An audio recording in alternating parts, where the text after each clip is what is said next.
Hello and welcome to day 2 of our Genes in Space 2020 Finalist Launchpad. Our program today is brought to you by our founding partners, Mini PCR Bio and Boeing, with additional support from our sponsors, Math for America, the ISS US National Lab, and New England Biolabs.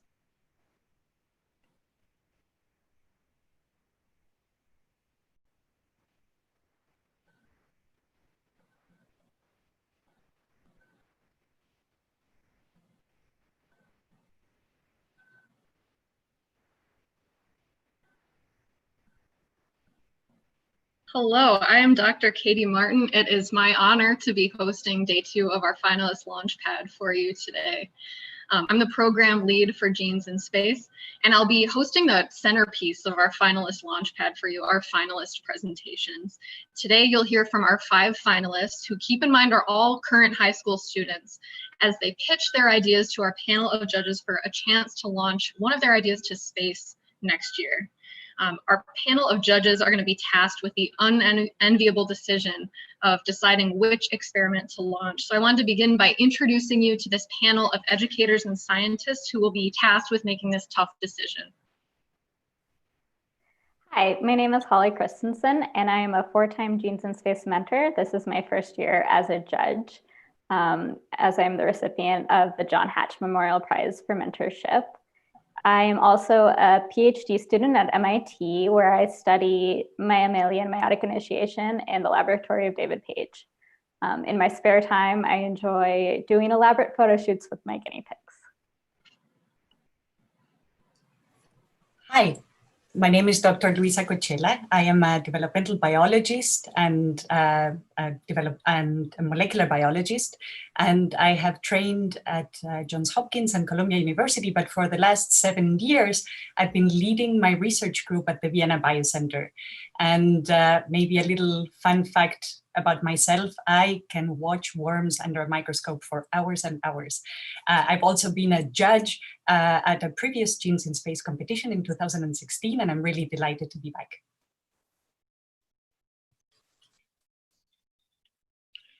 Hi, it's an honor to be here. My name is Sebastian Craves. I'm a neurobiologist by training. I got my PhD at Harvard Medical School studying circadian clocks.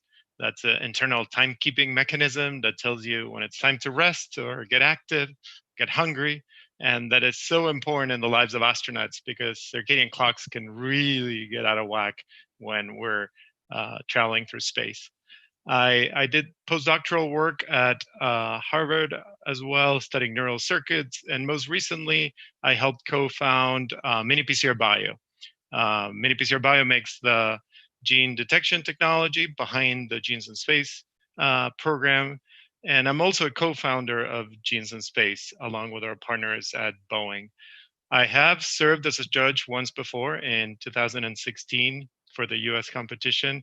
I'm honored to play that role once again. I'm very excited to hear today's presentations. Just from the titles, we know that we have a lot of exciting, relevant, and original topics ahead. It's going to be a real treat.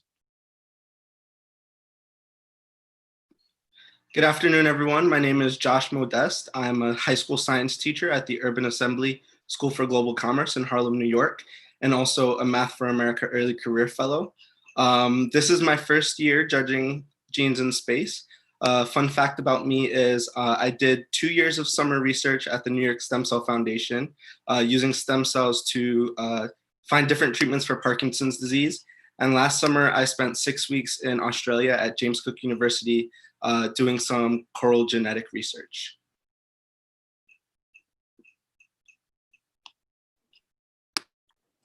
Hello, I am Sarah Stahl. I'm a microbiologist at NASA Johnson Space Center in Houston, Texas, where I'm a project scientist, and I've supported multiple biology experiments on the International Space Station, including the first DNA sequencing in space. And I've been fortunate enough to be collaborating with Mini PCR and Genes in Space since 2016, but this is my first year being a judge, so I'm really excited to be here.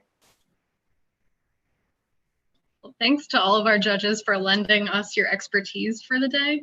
I know this important decision is in good hands with a panel like this. Now, for folks watching at home, I want to tell you a little bit about the judging criteria. Our judges are going to be evaluating our finalists across 5 dimensions. The first is the scientific content. Does the student's experiment address a pressing question faced by space travelers, and does the student present a clear and compelling hypothesis?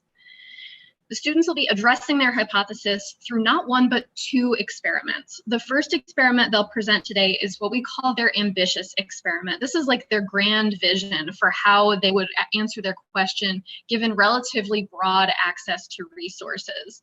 Our judges will be making sure that ambitious experiment is properly designed, well controlled, and incorporates appropriate scientific methods. The students will also be presenting a second experiment that we call a freeze and fly experiment. The freeze and fly is like a scaled down, more feasible, more practical version of their ambitious experiment. You can think of it as a proof of concept, a part of their ambitious experiment. The judges will be ascertaining that the freeze and fly it conforms to the strict experimental requirements while still addressing the student's original hypothesis. The judges will also be evaluating students based on their presentation style. Does the student present their idea in a way that is clear, well-paced, and compelling? And then finally, they'll be looking for something that we call Genes in Space ambassadorship. Is this student someone who can represent the mission of Genes in Space, which is to inspire students to pursue science and engineering pursuits in the service of solving the world's big challenges?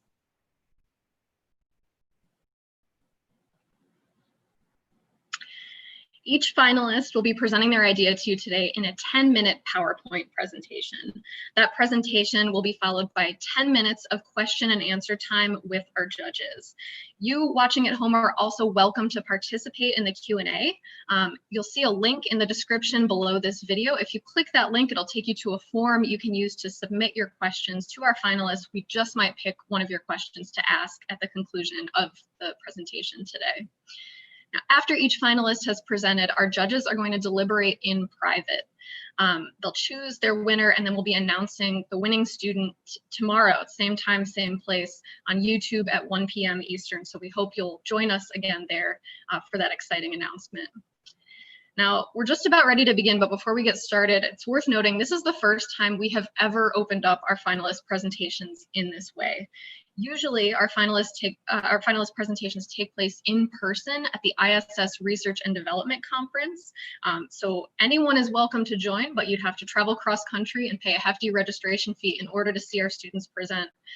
We've had to rearrange things due to the COVID pandemic, and as a result, we are opening these up and streaming them online live for anyone in the world who wants to watch. So thank you for joining us today for this really unique opportunity. All right, it looks like our finalists are ready to begin, so I want to introduce our first student. Deepti Agarwal is a current student at Troy High School in Troy, Michigan. She developed her proposal with support from her sponsor, Girija Natarajan, and her mentor, Allison Ramirez, who's a current graduate student at Harvard University. Deepti, welcome to the Finalist Launchpad. Take it away. Hi, thank you so much for having me.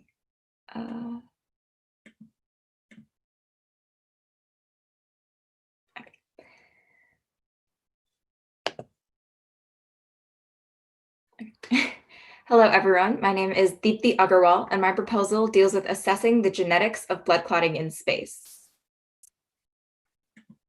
In January of this year, back when the news looked different every day, an otherwise healthy astronaut was diagnosed with a blood clot in his jugular vein. And it almost went unnoticed, but luckily this ultrasound managed to catch it. But it got me thinking, how often do blood clots that happen in space go undetected? And does the microgravity environment of space trigger any genotypic changes in the clotting process? About that astronaut, his clot did not improve while in space, even with the blood thinning medication he received for 43 days. Not to worry though, the clot immediately vanished once he returned to Earth. On Earth, a blood clot is the result of 3 things: blood vessel constriction, platelet plug formation, and the clotting cascade. After the clot has served its purpose, a separate group of regulatory proteins, such as proteins C and S, break up the clot. We still don't know much about how microgravity affects this process, but it has been shown that the craniocervical veins become larger in space, meaning they hold more blood, and the blood itself is more stagnant. On the right, you can see the completed clotting cascade. For my proposal, I decided to focus on factor 5, factor 2, also called prothrombin, and protein C, and the genes that control them. I chose these because they're the most commonly affected proteins in humans and create the most drastic changes if affected. Since the discovery of blood clots in space is fairly recent, we have no idea how common clotting in space actually is. But we do know this, as we plan on going further and further away from Earth for longer periods of time, the strangest things appear as potential barriers to exploring space. In order to understand how microgravity affects us over time, it's important to understand the mechanism by which space affects blood clotting, and how space alters gene expression in relation to clotting. In addition to this, if we find genes that affect clots in space, those genes could become therapeutic targets on Earth for clots and the complications of clots like strokes and pulmonary embolisms. The Centers for Disease Control and Prevention estimates that 900,000 people suffer from blood clots in the United States annually, and over 100,000 people die. Understanding why has the potential to benefit the world and beyond. And on a more pertinent note, recent studies have shown that 1/3 of COVID-19 patients suffer from deep vein thrombosis, and patients admitted into the intensive care unit with COVID are treated with an anticoagulant. The hypothesis for this experiment is that the microgravity conditions in space will increase the gene expression and protein activity in the clotting cascade, and do the opposite for the anticoagulants. In terms of this experiment, that means we expect to see more gene expression and protein activity in factor 5 and factor 2. And for the anticoagulant protein C, we expect to see a decrease in gene expression and a decline in protein activity. Because the astronaut was diagnosed with deep vein thrombosis around 3 months into his space stay, we expect to see these changes by 3 months, if not before. In order to test this hypothesis, we will utilize the small but mighty zebrafish as our model organism. Not only have zebrafish been taken to the ISS before and used in clotting studies here on Earth, but they have high reproduction rates, a 70% gene homology with humans, a known clotting cascade, and a lifespan of 9 to 12 months. We plan on taking 30 adult male transgenic zebrafish up to the ISS as part of the experimental group, and another 30 will remain controls here on Earth. At each stage of testing, the same set of 4 procedures will be performed on a cohort of 5 to 7 fish in each group. First, a serum protein electrophoresis, or a total protein test performed on the blood. Second, a blood flow analysis of the blood vessels. Then RNA sequencing on the liver cells. And finally, fixation of the fish to analyze deformations in the blood vessel size and shape. These 4 assays will be performed a total of 5 times, once before launching, then again at 1 month, 3 months, and 6 months into their ISS stay. After the 6 months, the remaining zebrafish will be brought back down to Earth, where the test will be performed one final time. Let's go into more detail about each of the 4 assays to be performed. The first thing to do is perform a serum protein electrophoresis. The purpose of this test is to quantify protein levels throughout the 6-month stay on the ISS. To run this test, the first thing to do is draw some blood samples. Previous studies have shown that this can be done by inserting a catheter through the zebrafish's mouth. Using these samples, we will run a gel electrophoresis. Based on the known band size, we can determine the gram to deciliter concentration of the protein in the blood. We plan on looking for factor 5, factor 2, and protein C. The second test involves attaching a manometer to the end of that catheter. Then, as the catheter is moved around the blood vessel, the manometer will record the pressure gradient. Because flow and pressure are inversely proportional, using the recorded values of pressure, we can estimate changes in the rate of blood flow. Next comes RNA sequencing. The plan is to extract liver cells from the zebrafish, then use the cDNA to run RNA sequencing using nanopore technology and the MinION on the ISS. We expect the 2 commonest clotting factors, factor 5 and factor 2, to overexpress themselves, as well as protein C, the main anticoagulant, to be underexpressed. Performing the RNA sequencing is critical in order to determine the genetic underlying causes of all of the phenotypic changes we see in space. RNA sequencing will give us a snapshot of the entire RNA material. So while we expect the main 3, F2, F5, and PROC to change, we will also be able to identify if any of the other genes involved in clotting change as well. Finally, the last test to be performed on these zebrafish is the fixation of their blood vessels. using one of their intact, larger blood vessels, we will see how the size of the vessel itself changes. Physical deformations may be a potential factor that could lead to clotting. These 4 tests are a comprehensive check of all of the factors that could possibly affect blood clotting in an organism. Next comes the freeze and fly. For this, we designed an experiment to match the ambitious experiment. A proof of concept will be conducted, and the goal is to prove that if we send zebrafish up to the ISS and changes occur, that those changes will be detected by the technology despite the crazy conditions of the ISS. To accomplish this, we are going to create multiple samples of zebrafish liver cells under different conditions. We have 8 different types of cells to be tested, and we plan on duplicating each for the purposes of increasing sample size and reliability of our results. The first set of samples belong to the cDNA from the liver cells of a zebrafish with unclotted or wild-type blood. The second set of samples will be the cDNA from the liver cells of the zebrafish with blood clots, but no known genetic problems. The third set of cDNA will be from the liver cells that have a factor 2 overexpression, and the fourth set consists of a zebrafish liver cell with a factor 2 gene knockdown or underexpression. The fifth and sixth will be over and underexpressions of the F5 gene or factor 5. Similarly, the 7th and 8th will be over and under expressions of the PROC or protein C gene. These 8 samples will be duplicated, totaling to 16 samples. And on these samples, just like in the ambitious experiment, we are planning to run RNA sequencing. We can create and amplify the cDNA library in the mini-PCR and run the sequencing itself on the MinION. RNA-seq will show us differences in the specific genes we are interested in and any overall differences in other clotting genes, which is why we chose it for this experiment. For the anticipated results, we expect different things from each assay. The first assay, serum protein electrophoresis, will show us the protein levels in the blood. Because of the expected increase of clotting in microgravity, we expect the protein activity of factor 5 and factor 2 to increase, and the protein C levels to decrease in the blood. In the pressure analysis, since pressure and flow are inversely proportional, we expect the flow to decrease, and therefore we expect the pressure in the blood vessels to increase. The stagnant blood might be more prone to clotting. In the RNA sequencing, we expect the genes that control factor 5 and 2, F5 and F2, to be overexpressed, and we expect the gene controlling protein C, PROC, to be underexpressed. These results are from the liver cells, which are the site of synthesis, and they should line up with the results we gathered from the blood, which is the site of action. Lastly, for the fixated fish, we expect the blood vessel size to increase without the effects of gravity. All of these comparisons are in comparison to the data we collect on Earth, which should line up with what other studies have determined to be the normal values. For the freeze and fly, we're expecting the results to line up with the intended results, under and overexpressed for the gene-altered samples and normal for the clotted and unclotted blood. We expect the same results on Earth and in space. Once we've completed this experiment, the possibilities are endless. The first thing we could do is verify the results with the qPCR, or use the P51 to get a visual representation of them. Or we could knock down and overproduce other genes involved in clotting. And this would verify the results or show us how other clotting genes change levels of transcription. Another future experiment could be studying the effects of microgravity on the development of the clotting cascade in fetuses.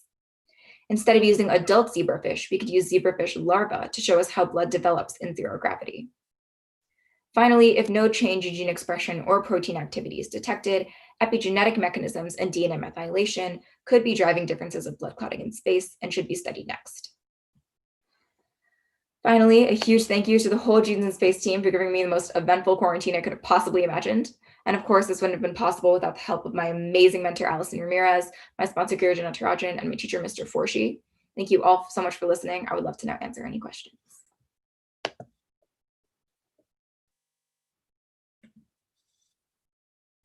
All right, fantastic, Deepti. Thank you so much. Now we have 10 minutes for Q&A.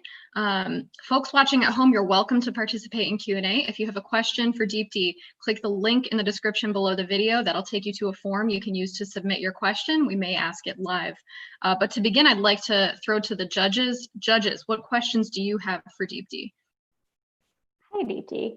I have a question about how does clotting impact the RNA expression of the clotting genes? Like if a clot forms, are these genes upregulated or do they stay the same level?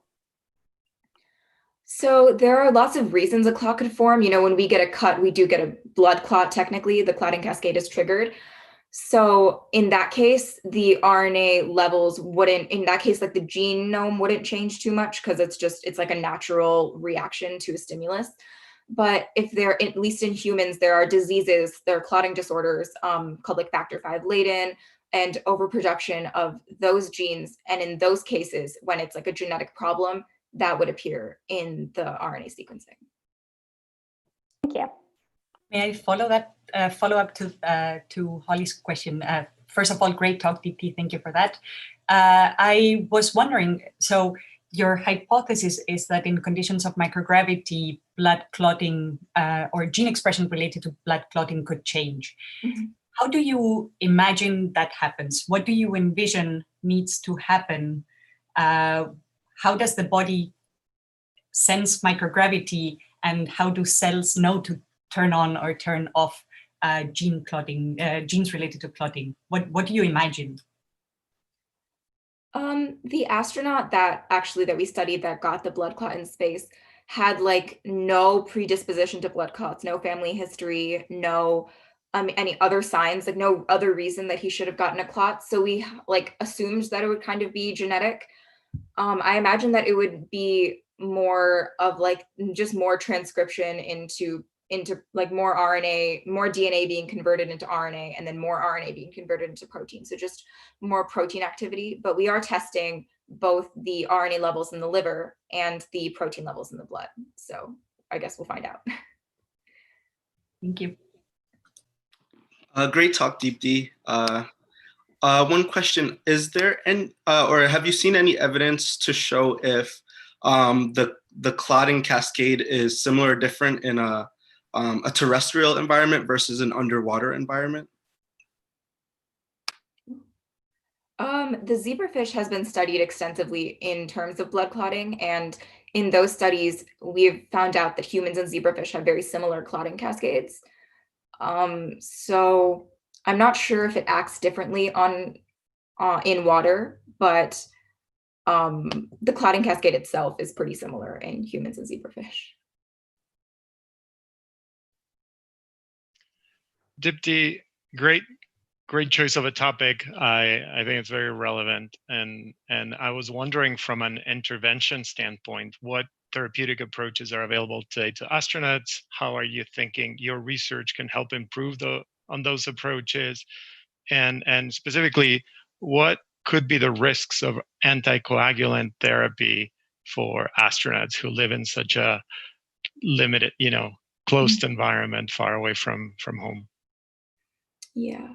So I think it would be kind of a leap to jump from really basic research, from like really like first steps of research automatically to like giving people blood thinners. But if nothing else, astronauts can now just start checking themselves more regularly for things like blood clots. This wasn't something that was currently being done. Like I said, it was an accidental like discovery almost. So if we find that there is some sort of relationship between the genes and the clotting cascade, that would lend itself to just more proactive measures in things like that. And if, more blood thinners are tested in space, I think we could use it up there. The astronaut did use it, and I don't think he had much other side effects. But at least from what I've read, that astronaut didn't improve with the blood thinners. Nothing really changed. So it might not be effective up there like it is on Earth. Hey, Deepti. I had a question about the RNA expression. So I know you were targeting those two factors of the 5 and the 2. And I'm just wondering if there's a correlation, you expect both of them to increase equally, or are they kind of independent of each other? We expect them to both increase, but not in relationship to each other. They do kind of act independently. In the clotting cascade, they act like after each other. So, yeah, we don't expect them to be related. Like if one goes down, we don't expect the other one to also go down or anything. So, but there are other clotting genes that the clotting cascade is more than just 2 clotting genes. And in humans, we've kind of seen there are 2 parts of the clotting cascade, an extrinsic and an intrinsic pathway. And in that, in humans, there's been like a noted kind of compensation mechanism, whereas if something in the extrinsic pathway isn't working, then the intrinsic will kind of make up for it a little bit. So maybe that could happen with the other genes, but 5 and 2 are both towards the end, so they're not really in different pathways in that sense. Now, judges, we have about 4.5 minutes left for questions. I will jump in with a public question though, Deepti. We have Kim from Stone Mountain, Georgia, is wondering which method that's required to do your experiment do you think would be hardest for astronauts to be trained in and to learn before they launch? I do know electrophoresis has been done up there before. So and that's not really particularly difficult. You kind of just stab a pipette in the thing. But I think maybe fixating blood vessels would be a little bit hard, or the catheter method is definitely new. In humans, we do it a lot, and in organisms on Earth, we do it a lot. But attaching a catheter to a manometer, and then that I think would be a little bit complicated. But they are definitely feasible, which is why we picked all of these assays.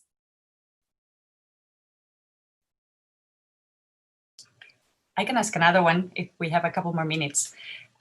Your hypothesis is that microgravity affects blood clotting. We saw yesterday a really cool presentation from an astronaut, and she showed us how life in the space station was. Can you think of other aspects of life in the space station that could also affect blood clotting? Yeah, well, we do know obviously just they're like in like a more confined environment. They don't have that freedom to move around the way that we do on Earth. So it could definitely be just a very physical thing. Like they're just not moving around. And because of that, they are getting blood clots, which is one of the reasons that we're testing the size of the blood vessels as well, and see if and just see like the stagnancy of the blood. Yeah, but I think the main reason is microgravity, because I do know that astronauts do things like exercise on the ISS for the purposes of regulating their blood flow and stuff. So.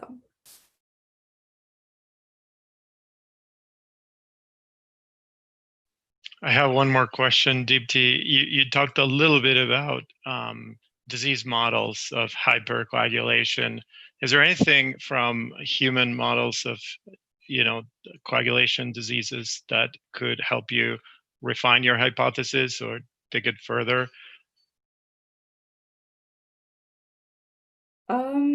Like, what are the things that can go wrong in human coagulation that we know of here on Earth that could help you further refine your hypothesis?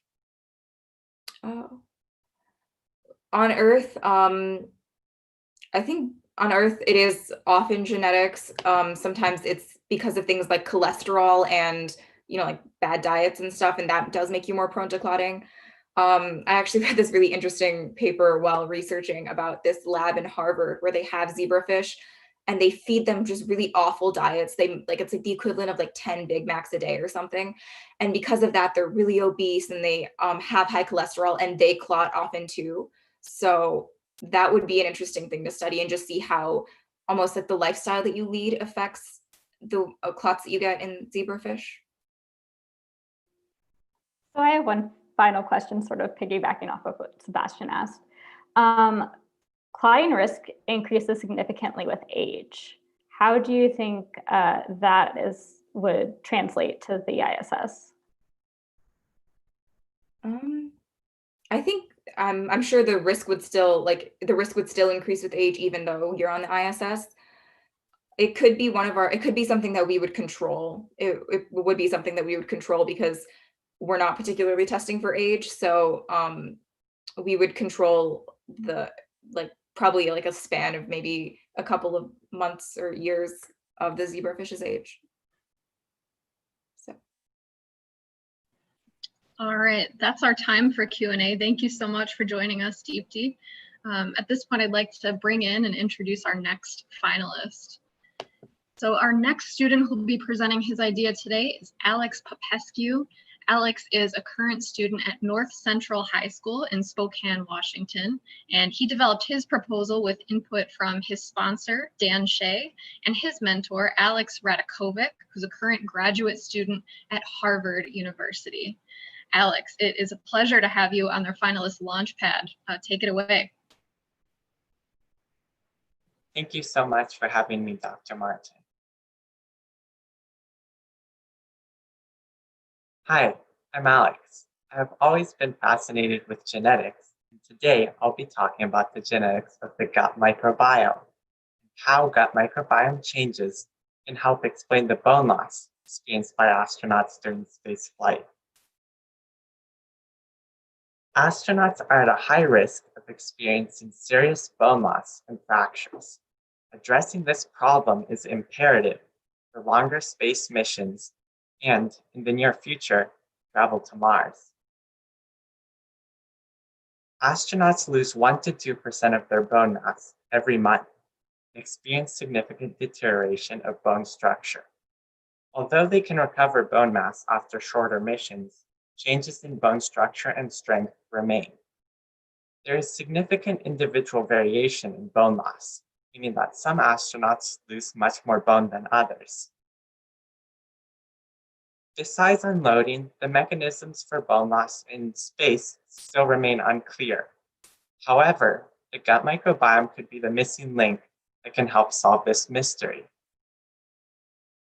Did you know that the gut microbiome contains more than 1,000 bacterial species, 3 million bacterial genes, 10 trillion microorganisms?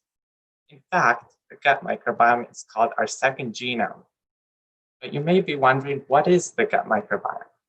The gut microbiome is the totality of gut microorganisms and their genes. I find it amazing that our genomes are 99.9% similar, while our microbiomes are only 10% similar. 2 studies, the NASA twin study, Jing et al., have shown that the gut microbiome changes with microgravity. Several recent studies have shown the connection between the gut microbiome and bone health. In a study published last year, Gus et al. Showed that gut changes, bone changes, and vitamin K2 are all related. In this study, researchers disrupted the gut microbiome in mice and found that this led to both a decrease in bone strength and a decrease in the bacterial production of vitamin K2. Vitamin K2, also known as menaquinone, is one of 2 natural forms of vitamin K. K2 is only present in small amounts in our diet and is synthesized by gut bacteria. Vitamin K2 plays an important role in bone metabolism, as it is the exclusive cofactor for activating osteocalcin, which binds calcium in the bone. K2 promotes bone formation by stimulating osteoblast formation and inhibiting osteoclast formation. But you may be wondering, why is all of this so important? The reason is because of the following staggering statistics. There's 1 fracture every 3 seconds, and osteoporosis affects 200 million people worldwide. Additionally, a 10% of loss of bone mass in the hip can result in a 2.5 times greater risk of hip fracture. A better understanding of the gut-bone connection will enable us to find gut microbiome biomarkers and ways to manipulate the microbiome in order to prevent and treat osteoporosis. If the individual variation in bone loss can in fact be explained by individual changes in the gut microbiome, it will be possible to identify astronauts who are at a lower risk for bone loss. This will be especially important for longer missions where the advanced resistive exercise device cannot be used. My hypothesis is that gut microbiome changes contribute to the bone deterioration and to the individual variation in bone loss. There will be changes in gut bacterial species and in genes synthesizing vitamin K2. The genes that are known to be involved in vitamin K2 synthesis are the MEN-FDHCEB gene cluster and the MEN-A gene. Some of the bacteria that synthesize vitamin K2 are Akkermansia muciniphila, Bacteroides uniformis, and Moribacillum intestinale. For the design of my experiment, I will be using 2 groups, each containing 8 to 10 mice. The mice in the spaceflight group will be housed on the ISS's NASA Ribbon habitat for 45 days. A control group will be kept on Earth in similar conditions for the same amount of time. Once before launch and every 15 days thereafter, DNA and RNA will be extracted from mice fecal pellets, and bone mineral density will be measured using the ISS bone densitometer. The mini PCR will be used to amplify the 16S rRNA gene, the MinION used for sequencing. The data from sequencing will be analyzed by the bioinformatics tools QIIME and PyCast. The second step of my experiment is using the mini PCR to perform RT-qPCR, which will measure the expression of the MEN genes. At the end of the experiment, the mice will be euthanized so that their intestines can be scraped. This will be followed by system skeletal analysis by Raman spectroscopy. The goal of my experiment is to assess gut microbiome changes and to determine how these changes are associated with bone loss. I will also be looking at whether individual changes in gene expression or in bacterial abundances are associated with individual variation in bone loss. I would expect to see a decrease in bone mineral density and a shift in the structure of the gut bacterial community in the spaceflight group. An example of such a shift would be an increase in the Firmicutes to Bacteroidetes ratio, which was documented in both the NASA twin study and Jing et al. The decrease in Bacteroidetes is of note because many members of this phylum, such as Bacteroides uniformis and Moribaculum intestinale, are known to synthesize K2. I would also expect a decrease in the vitamin K2 synthesizing bacterium Akkermansia muciniphila, which decreased by 5-fold in the 2019 NASA microbiome study. I would expect changes in the expression of the MEN genes, including a decrease in MEN-A and MEN-D in the spaceflight group. For the design of my freeze and fly experiment, I will be using 4 mice. At the beginning of the experiment, the mice will be gavaged with bacteria that produce vitamin K2. Samples will be collected at 4 time points, 0, 24, 48, and 72 hours. For each of the 16 samples, DNA will be extracted, frozen, and then sent to the ISS. In space, the mini PCR will be used to amplify the 16S rRNA gene, and the MinION used to sequence the PCR product. To my knowledge, my study would be the first to look at the connection between the gut microbiome and bone loss in space. I hope to discover gut microbiome biomarkers that would make it possible to identify individuals who are at a greater risk for bone loss and osteoporosis. One fascinating bacterium that could serve as a biomarker for not only bone loss, but for many other conditions is the Akkermansia muciniphila, a bacterium that synthesizes vitamin K2 and has also been shown to have beneficial roles in inflammation, immune health, and cardiovascular health. I would be interested in future follow-up experiments looking at other connections between the gut microbiome and other things in space, which offers unique conditions for research. Such experiments would help us decipher the mechanisms behind many health challenges faced by both astronauts and individuals on Earth, whether it be impaired cognition, immune dysfunction, or arterial calcification. I would like to express my gratitude to many people, but especially to my mentor, Alex Radakovic, my sponsor, Dan Shea, to the entire Genes in Space and Mini PCR team.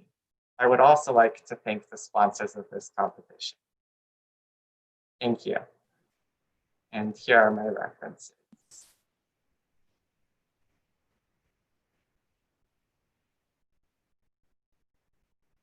Fantastic. Thank you so much, Alex, for sharing your presentation with us. At this point, we can open it up for Q&A. We'll begin with the judges, but of course, folks watching at home, if you have a question for Alex, you can submit it to us and we may ask him live. There's a link in the description below this video. It'll take you to a form where you can submit your question. But let's begin with some questions from the judges.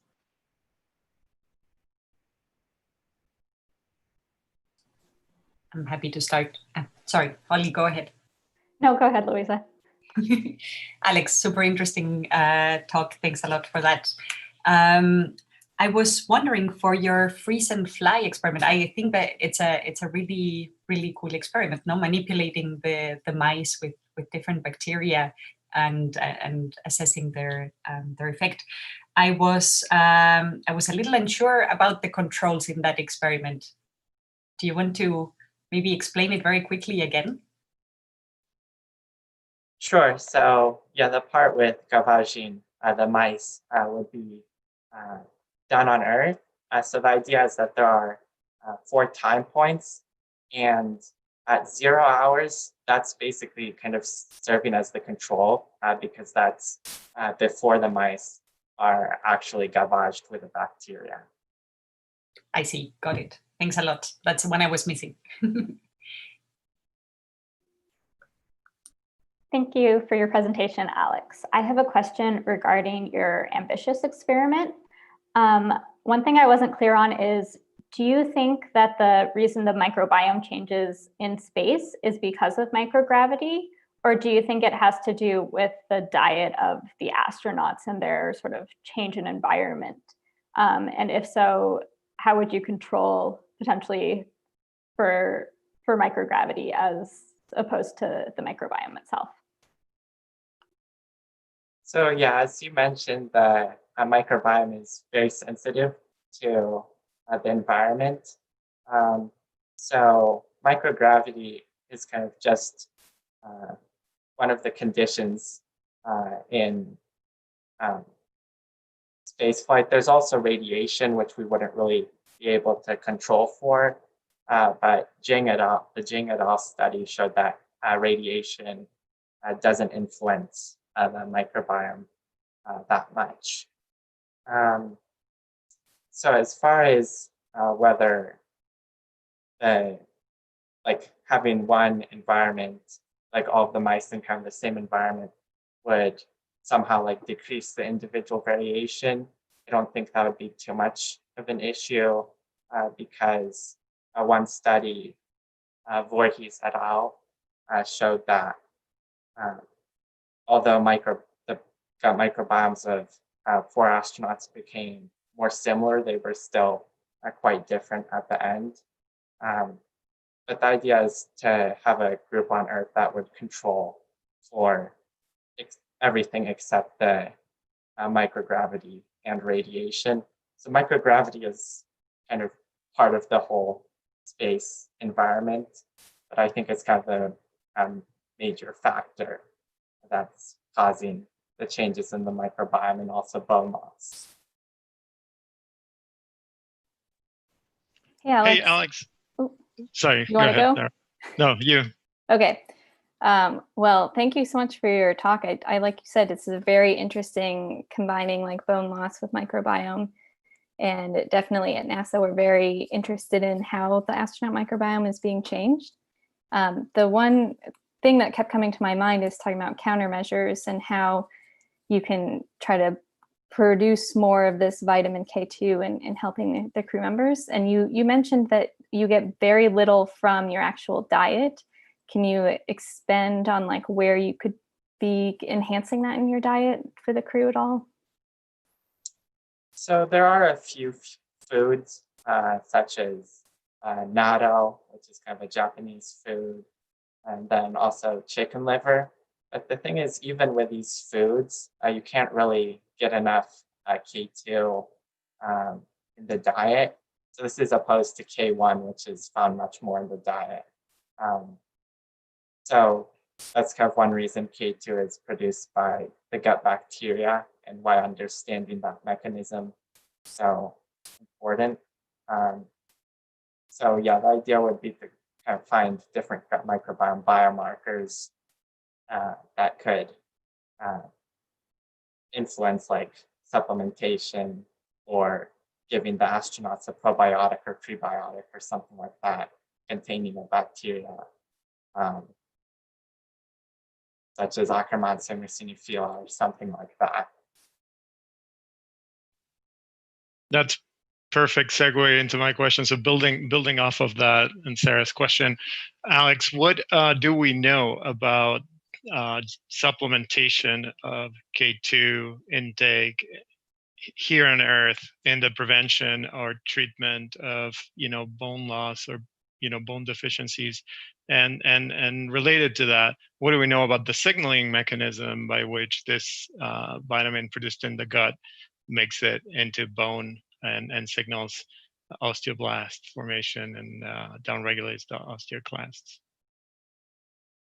Sure, that's a great question. I'll actually share some slides for this, since I think that will kind of help explain a little better. So I'll start with the clinical studies that kind of show the connection between K2 and bone metabolism on Earth. So many of these studies looked at vitamin K2 supplementation or either giving patients nata, which contains anaquinone 7, which is a form of vitamin K2. So, for example, the first study by Ikeda et al. Was a large population study, and it found that giving the patients nata was associated with reduced bone loss in postmenopausal women. And then there are also other studies showing that giving like increased vitamin K2 was associated with lower bone loss and a lower risk for osteoporosis. Then for the second part of your question, so as far as how exactly vitamin K2 promotes bone metabolism, there are 4 main mechanisms. So vitamin K2 stimulates osteoblastogenesis and inhibits the apoptosis of osteoblasts, which help make the bone. And then it also inhibits osteoclastogenesis and promotes the apoptosis of osteoclasts, because the osteoclasts are kind of the opposite of the osteoblasts. And then a couple other examples are K2 also inducing the expression of novel target genes in osteoblasts and suppressing NF-kappa B activation, which is an important major transcription factor.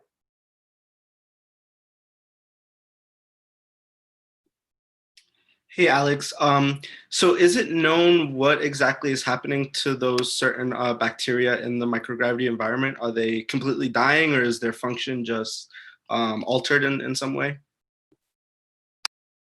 So there are a couple studies kind of looking at what happens to the microbiome and these bacteria in I guess kind of one example is some studies have completely eradicated the bacteria that produce vitamin K2 using antibiotics. So there was one study called Quinn et al. That basically eradicated the bacteria producing K2 and found that this led to a decrease in some species like Akkermansia mucinifila, Amoribacillum intestinale, and Bacteroides uniformis, which is actually why I picked those, why I mentioned those under my hypothesis. And then there's actually another 2019 NASA microbiome study called Voorhees et al. That looks at, it found a decrease in Akkermansia mucinifila in a significant decrease. So that's kind of why I would be focusing those in particular. But potentially, I think my experiment could discover some new bacteria that produce vitamin K2. So I could find additional biomarkers that would lead to K2 supplementation or giving the astronauts probiotics containing one of the bacteria, as I mentioned earlier. I hope that helps. All right, we have time for one more question. I'm going to give it to a member of the audience. Joey, watching in Tucson, Arizona, has asked how similar the human and mouse microbiomes are and how generalizable your results might be to humans. So that's a great question. So there's one study, the Zhang et al. Study, the NASA twin study that looked at Scott Kelly and Mark Kelly. So they were saying that the changes observed in Scott Kelly after like 11 months in space were actually comparable to changes in the gut microbiome in the mice. So that would be, I think, a good sign, meaning that this experiment would have implications for humans as well. I think doing it in humans is ideal and provides the best evidence, but doing it in mice, I think, best as a first step to better understand this mechanism. Super. Well, that's all the time we have for questions. Thank you so much, Alex, for joining us today. At this point, I'd like to bring in our next finalist. Our next presenter will be Tamara Gruslova. She's a current student at Basis San Antonio Shivano in San Antonio, Texas.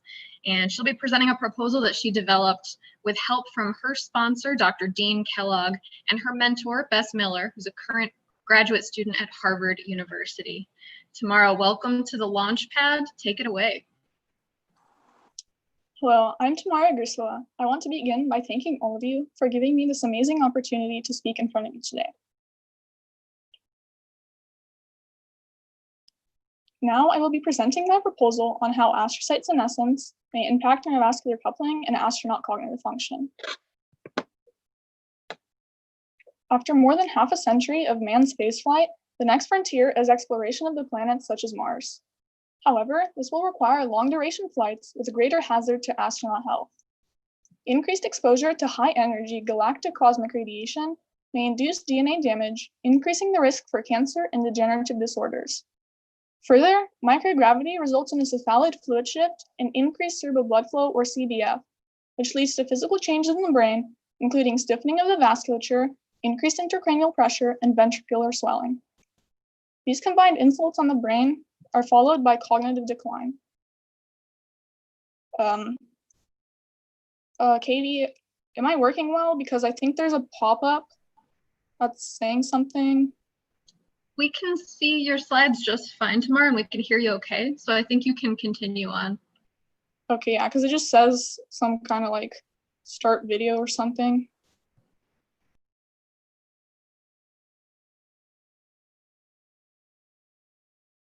I think you can keep going as is and ignore that pop-up. You're coming through okay on my end.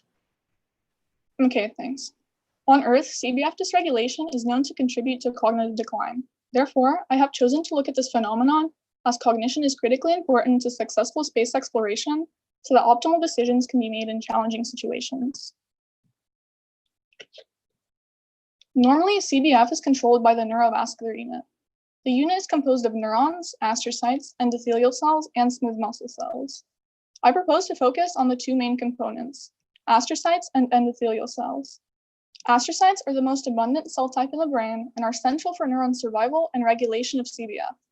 Their entry communicate directly with vascular endothelial cells by releasing vasoactive molecules.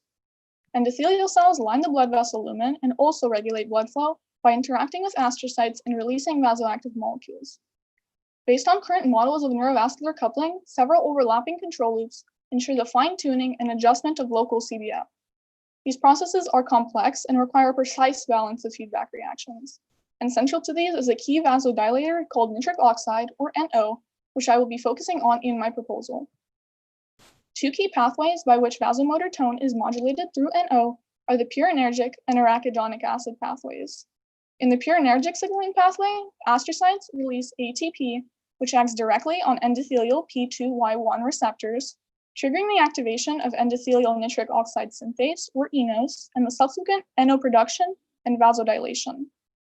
Alternatively, in the arachidonic acid pathway, astrocytes and endothelial cells can interact indirectly through metabolites. Astrocytes produce arachidonic acid through phospholipase A2, which is then metabolized by the enzyme P450 hydroxylase into 20 heat, causing vasoconstriction. In negative feedback, NO produced by endothelial eNOS inhibits P450 hydroxylase, blocking the synthesis of 20 heat, leading to vasodilation to restore baseline vascular tone. Blood flow is controlled by the interactions of these two pathways. However, this may be altered according to a cell's state. Astronauts are exposed to significantly higher levels of radiation in space, as a 6-month flight provides an average of 160 millisieverts, while we receive about 1 for the same period on Earth. This radiation causes DNA damage, which is a major trigger of cellular senescence. Senescence is a cell state that results in permanent cell cycle arrest and is linked to aging, cancer, and inflammatory-related diseases. Senescent cells upregulate cell cycle suppressor genes P16 and P21 and produce a pro-inflammatory senescence-associated secretory phenotype, or SAS. I propose to focus on astrocyte senescence because this is accompanied by cognitive decline and changes in blood flow as seen in mouse models of whole brain irradiation. Further, these show senescence most significantly in astrocytes compared to other cell types. Therefore, I hypothesize that space-triggered cognitive decline is due to astrocyte senescence with consequent neurovascular dysregulation of NO pathways. In space, cerebral autoregulation is required to counteract the effects of microgravity on the vasculature. Normally, astrocytes produce ATP and AA to regulate cerebral blood flow. However, cosmic radiation could cause astrocyte senescence, resulting in a secretory profile change and aberrant production of vasoactive molecules. This would impair vasomotor tone and inhibit cerebrovascular autoregulation. Further, as much of regulation is due to neuronal demands, this regulation would reduce their activity, leading to cognitive dysfunction. I will use PCR to quantify expression of key molecules to confirm the effect of the space environment on neurovascular coupling, which could ultimately lead to the development of therapies to address cognitive decline in astronauts. To test my hypothesis, I will use primary human astrocytes and cerebral microvascular endothelial cells. Cell purity will be confirmed by GFAP and CD31 staining respectively to avoid impact of a heterogeneous cell population on the results. I propose to use 3D culturing as this better mimics the interactions between the astrocyte, infeed, and endothelial cells. For the experiment, cells will be seated alone and in co-culture at varying densities to be collected at the same confluency at different time points.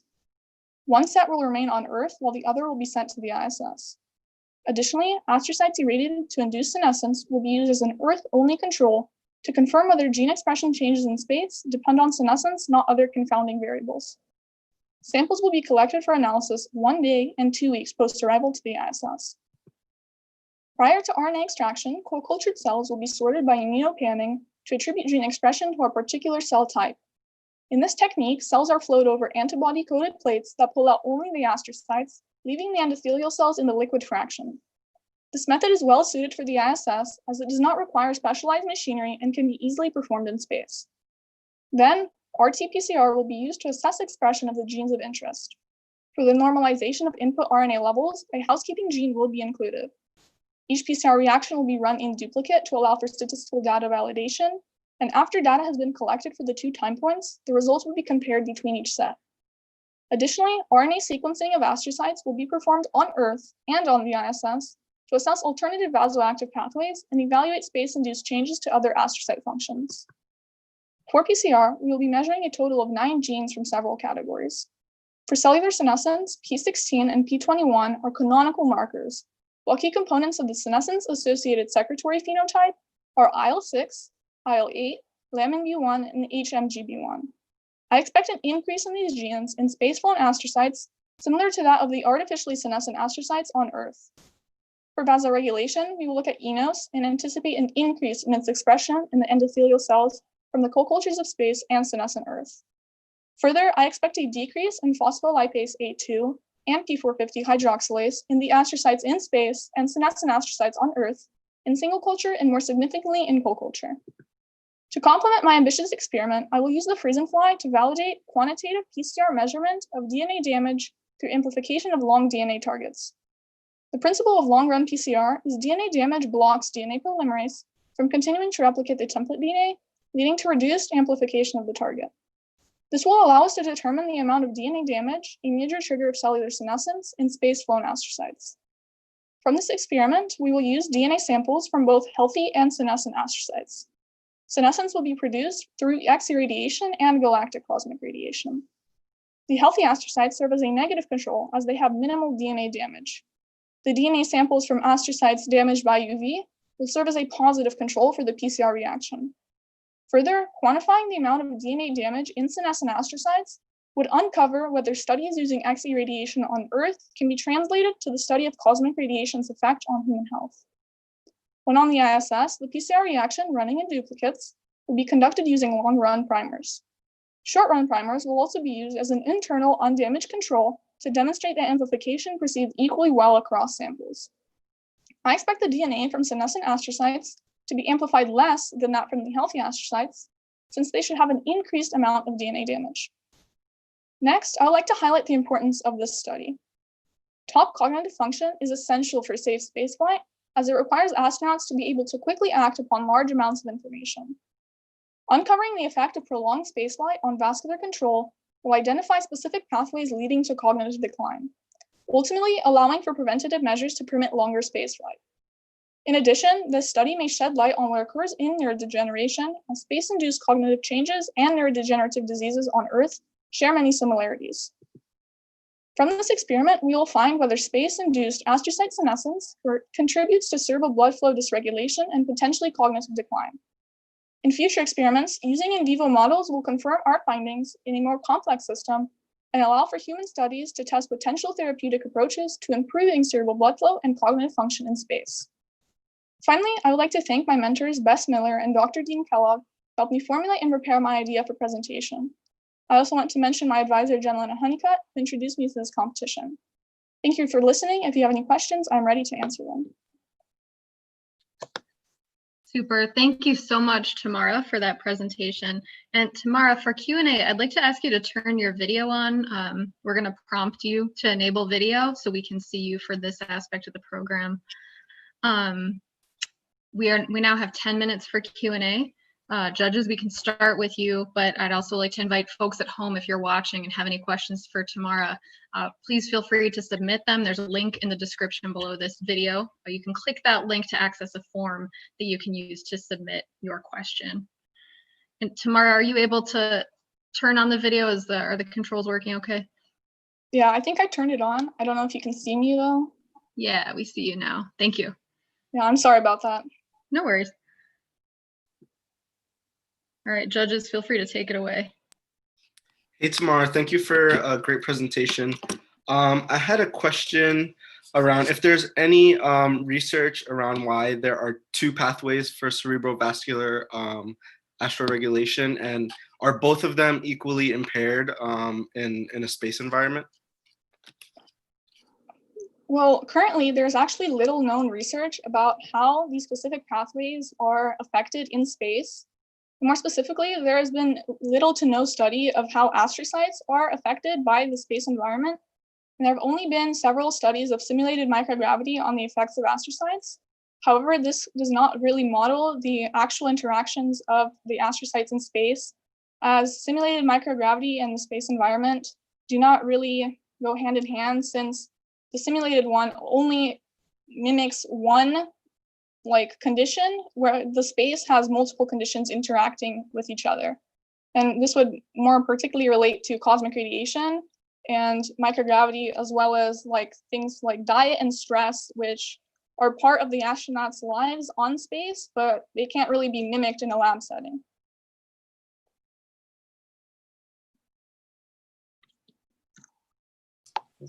I can follow up.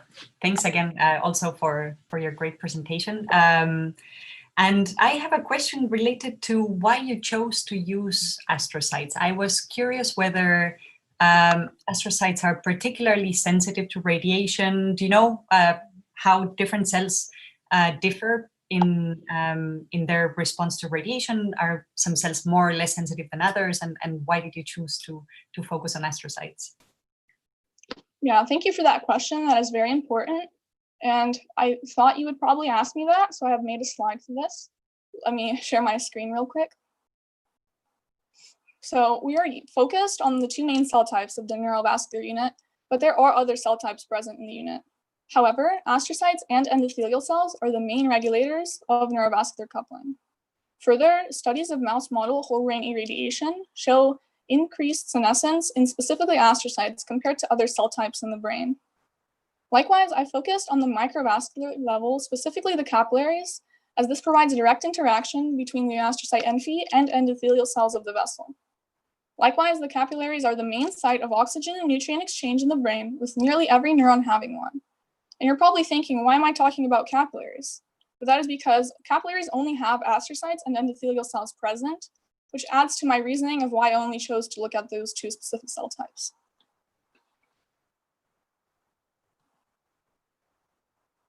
Thank you. Hi, Tamara. Thank you for that wonderful presentation. I have a question about why you chose to look at DNA damage in your freeze and fly as opposed to something you would be measuring in your ambitious experiment. Yeah, so my freeze and fly will quantify the amount of DNA damage that accumulates in space, which would determine why senescence occurs in space and if it's caused by DNA damage or some other factor. And further, the results of this would show whether your X irradiation and galactic cosmic radiation create different amounts or types of DNA damage, uncovering whether the studies using X irradiation on Earth can be translated to showing the effects of space. Thereby, I chose to look at DNA damage for my freeze and fly, as it not only directly ties to my ambitious experiment of testing whether astrocyte senescence occurs in space and for what reasons, and it also creates a more general impact in the field of space biology, as it shows whether studies on Earth that use radiation can be translated to showing how space would affect astrocytes and other cell types. Great, thank you. Hi, Tamara. I had a question about going back to the sample prep for your ISS experiment.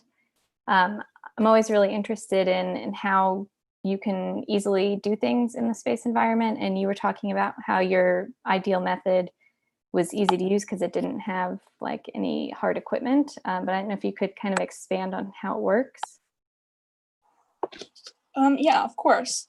So the immunopanning is basically a technique where the antibodies are bound to a plate in which the cells bind to the antibodies, specifically the astrocytes bind to the antibodies. And when you flow liquid over them, the endothelial cells flow out, leaving only the astrocytes behind in the plate. So thereby, it separates the cells easily without having to require specialized technologies like in other methods of cell separation.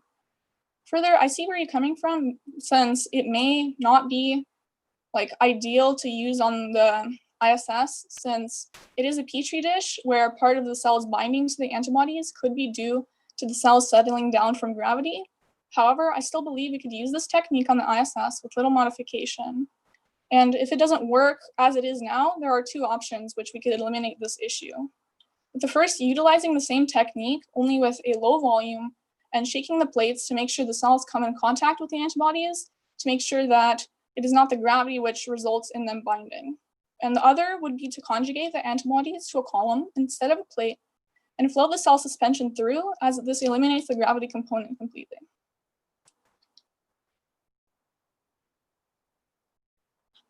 Tamara, wonderful presentation. I have a question. I'm really intrigued by the hypothesis, the neurovascular hypothesis of cognitive decline. And I wanted to know, your experiment clearly addresses the mechanistic aspect of the cognitive decline, looking at two supporting cell types.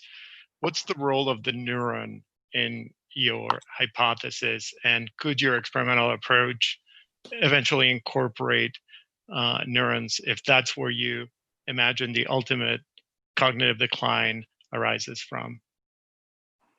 Yeah, thank you for that question again. That is very important. And since people generally think of the brain in terms of neurons and not really astrocytes, so I also thought you would probably ask me that question. So I have also made a slide for this. Okay, so I didn't include neurons because I focused on the two main cell types of the neurovascular unit, in which the astrocytes and endothelial cells are key, and they act directly and indirectly with each other to control CBF. So in our proposal, we're looking for the intrinsic dysregulation of vasoactive pathways in these cells, which cause CBF to become uncoupled from neuronal functional demands and possibly lead to cognitive decline. So in other words, our question is a proof of concept on whether the pathways are becoming deregulated at a cellular level so that they're ignoring upstream signals from neurons. And yeah, I see where you're coming from, since the neurons are giving signals to these cell types to control CBF based on how much nutrients they need for them to function. But for our for our purposes of this experiment, we are basically just proving that these pathways occur and they are somehow changed by the space environment. So ultimately, when we get our findings, we can expand our experiment to include neurons.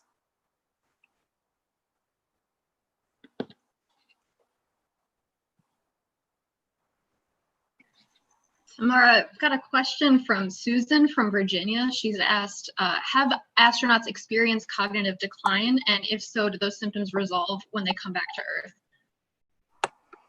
Yeah, space does induce cognitive changes due to the space environment, and we're particularly investigating the vasoactive part that could be leading to this. And this results in things that like decreased spatial awareness and processing speed. However, they do sort of go back to normal when they get back to Earth. However, they still have the lingering effects of space on them for a little bit, and then they pretty much go back to normal. And then another question, John from Rhode Island is asking about the genes that you're looking at. He says they're involved in different pathways and processes in addition to the one that you're interested in. Are there other effects that astronauts experience that might be related to the same genes you're investigating? That's a good question. Yes, our genes are involved in a multitude of different pathways, but we are looking more specifically at ours. So I guess astrocytes could experience other changes. Well, it is known that astrocytes experience like vision problems in space, which is also related to the vascular changes, since this could be also due to how the vasculature supplies the eye, and that in turn affects its functioning. And also these genes are involved in more astrocyte functions. So the space environment could produce changes in other astrocyte functions, such as glutamate metabolism, synaptogenesis, and neurotransmission. But for the purposes of my proposal, I've only focused on the vascular regulation portion of these genes, since it would be impossible to measure all things at once. Super. Thank you, Tamara. We are out of time for Q&A. Thanks so much for presenting. And at this point, I'd like to bring in our next presenter, Christoph Mesquita. Christoph is a current student at Stuyvesant High School in New York City. He's prepared his proposal with help from his science teacher, Jessica Quenzer, as well as his mentor, Dr. Kate Malachek, who is a current postdoctoral fellow at MIT. Christoph, welcome to the Finalist Launchpad. Thanks, Dr. Martin. It's great to be here. And good afternoon, judges. All right, so I'll get started, share my screen.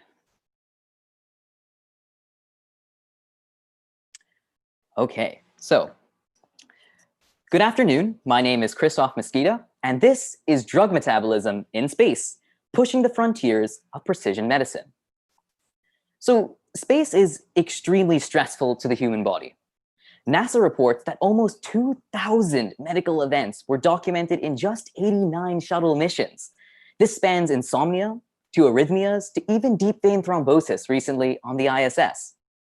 Now, faced with these immense challenges, ISS astronauts each take about 4 medications per week. But what if I told you now that about 40% of the antihistamine uses on the ISS are only somewhat effective? That 17% of astronauts report needing 2 dosages of sleep aids in the same night to see an effect. And that list goes on, even all the way back to the space shuttle.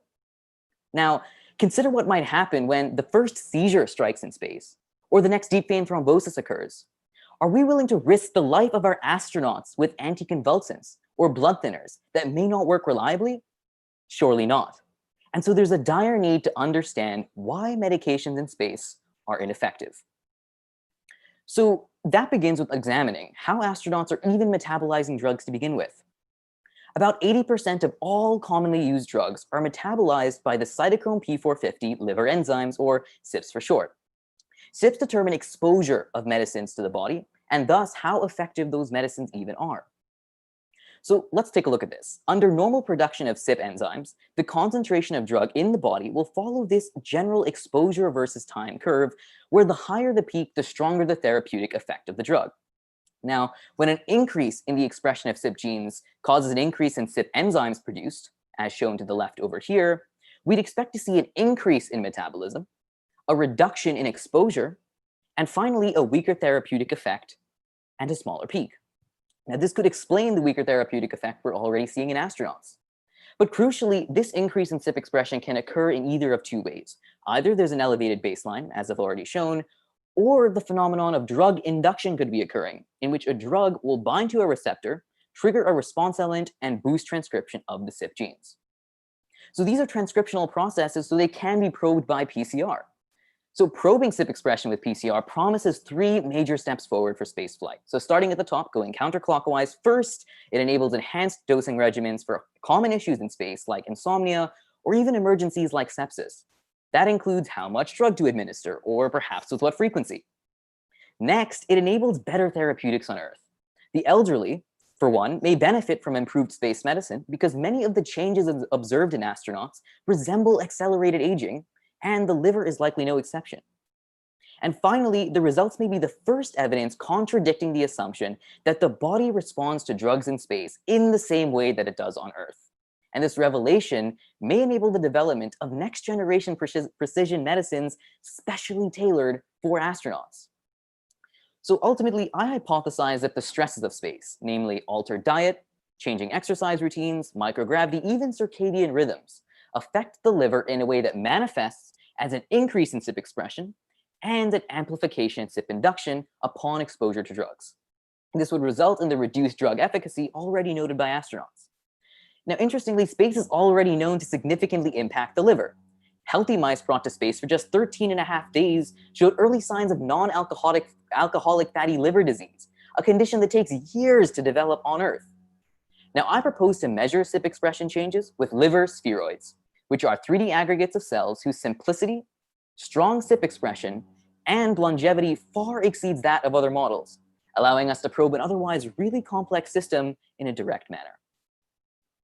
So let's lay this out in an ambitious experiment. So I propose the following to determine first baseline CYP expression and second induction in space. So simultaneously on Earth and in space, we'll seed spheroid cultures from pooled cryopreserved human hepatocytes, and formation takes about 1 week. The spheroids will then be exposed to two drugs of interest via media changes. The first drug is phenytoin, which is a CYP3A4 inducer and used to treat seizures. And the second drug is omeprazole, which is a CYP1A2 inducer and used to treat acid reflux or ulcers. These drugs are of particular interest because they're already on the ISS. And so beyond these two drugs, we'll also be administering two controls. The first is the DMSO vehicle control, and the second is a case where no treatment is administered at all. So the primary differences between the phenytoin and omeprazole arms of this experiment are duration and drug concentration. So note here that phenytoin at two different concentrations will be administered only once at the start, and exposure will be over 72 hours, so it's short term. Omeprazole, on the other hand, will be dosed multiple times over the course of 4 weeks, and it'll only be at one concentration, so it's a long-term experiment. So in both experiments, RNA will be isolated from the spheroids and be used to synthesize cDNA via reverse transcription, and this will occur at the RNA collection time points noted here. And also note here that we do now have stocks of cDNA ready for sequencing if we wish to test alternative hypotheses after this experiment. So otherwise, the cDNA will be a template for qPCR to measure the expression of CYP1A2 for omeprazole or 3A4 for phenytoin relative to some housekeeping gene like GAPDH. And we can then calculate fold induction of the CYPs by dividing this normalized expression by that of the DMSO control. All right, so what's this going to look like? Well, the green line at the bottom over here shows typical CYP induction on Earth for a single dose of phenytoin. I'll also note that this graph is only showing the results for one concentration of phenytoin, 40 micromolar, even though we have two. And the 80 micromolar is likely just to be shifted up relative to this one for a stronger induction effect. So my hypothesis was that we'd observe a higher baseline and amplified induction in space. So what'll this look like? Well, if the baseline is higher, we're just expecting the blue curve to start at some value higher than the green curve. And if induction is amplified, we're just expecting the gap between the curves to increase at the peak, because induction is adding on to what the baseline had already increased. So alternative results include the case where perhaps baseline is the same, but induction is amplified. Alternatively, maybe baseline is increased, but induction stays the same. So all cases accounted for here. So we will again monitor this baseline for omeprazole, but because we are dosing repeatedly over 28 days, we will shift our focus to where this curve plateaus. So we expect the blue curve to plateau, according to the hypothesis, at a value that is greater than the gap between the curves at the start, once again because of an additive induction effect. And alternatively, maybe if only induction is amplified, then the gap between the curves should stay the same throughout. So once again, all cases accounted for. Both these profiles allow us to understand how induction is changing, with either an acute intervention in the case of phenytoin or a long-term intervention in the case of omeprazole. So I propose the following for a freeze and fly experiment. So on Earth, spheroid cultures will be seeded from pooled cryopreserved human hepatocytes, just like last time, and they'll be treated with two different drugs in a concentration series. The first is rifampicin, which is a CYP3A4 inducer, really well characterized, and it's one of the most potent inducers known. And next is modafinil, which is also a CYP3A4 inducer, but the extent to which it induces CYP3A4 isn't well known. Modafinil is of particular interest because it's already used by astronauts in space, before spacewalks or before intense work, as a stimulant. So these drugs will be administered in a concentration series from 0.1 to 1,000 micromolar.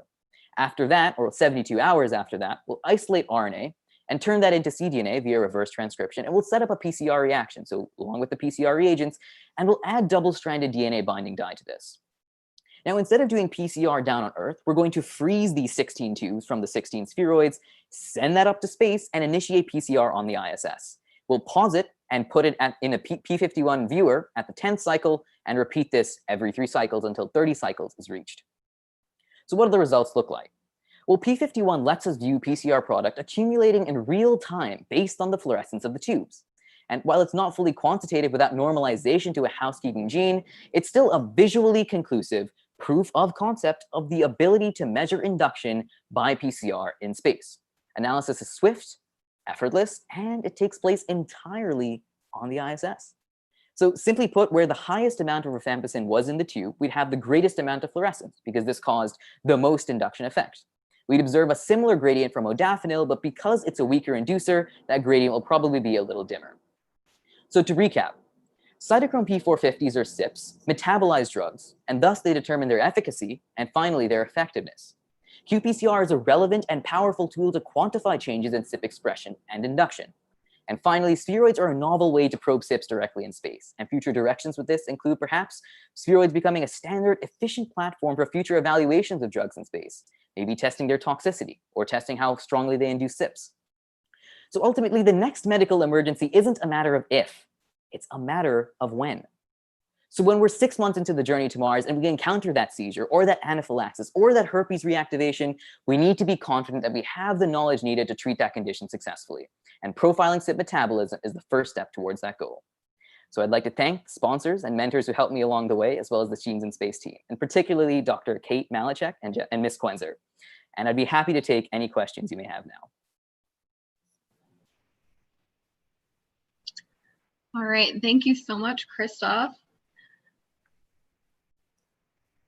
Great. Right now we have 10 minutes for Q&A. We'll begin as before with the judges, but folks watching at home, if you have any questions for Christoph, please feel free to submit them. There is a link in the description to this video you can use to submit your question, and we may ask Christoph live. Hi, Christoph. Thanks for that great presentation. I have a question about how CYP3A4 gets induced. Can you talk me through the process of ingesting that, drug, and then how it results in increased transcription? All right, so I think for this, it might be helpful to share some slides because it is a transcriptional process, and I have some slides to illustrate exactly how that works. So This is a diagram to illustrate that. So the CYPs are controlled by certain receptors called nuclear receptors. And depending on the CYP we're looking at, we'll have a different transcriptional factor causing a change in expression. So we might have the aryl hydrocarbon receptor in the case of CYP1A, or the whole family, or the pregnane X receptor in the case of CYP3A4. So what essentially happens here, but is not illustrated in the diagram, is when a drug is administered, it'll enter the cells and bind to one of these nuclear receptors, AHR or PXR, because these are the CYPs of interest. And that'll recruit some other molecule to it, namely RXR or ARNT, and then it'll bind to a response element in the CYP gene. And that causes a rise in the transcription, or what we call an induction effect. So administering different concentrations of drugs results in a different amount of induction depending on the binding to the receptor. And we can see the time course of that based on like monitoring this over the long term. Great, thank you. Hey, Christoph. Go ahead, Josh. All right. I appreciate your use of spheroids in this experiment. I'm wondering if the space environment will affect how your drugs are diffusing into the spheroids, and if so, what could you do to potentially increase the efficiency of diffusion of the drugs throughout the spheroids?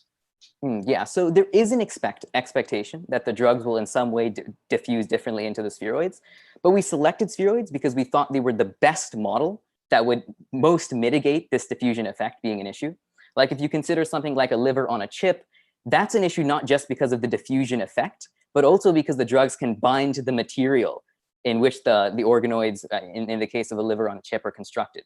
And so, yeah, there probably will be a diffusion issue, and we could probably mitigate that by putting a higher concentration of drug. We could also administer the drug closer to the spheroid, like the center of it, so it'll be more direct. So ultimately, we'll have to count on diffusion instead of perfusion in an alternative model. But the hope is that that'll be like, it won't affect the spheroids as severely if we can monitor exactly how we're administering them to the cells.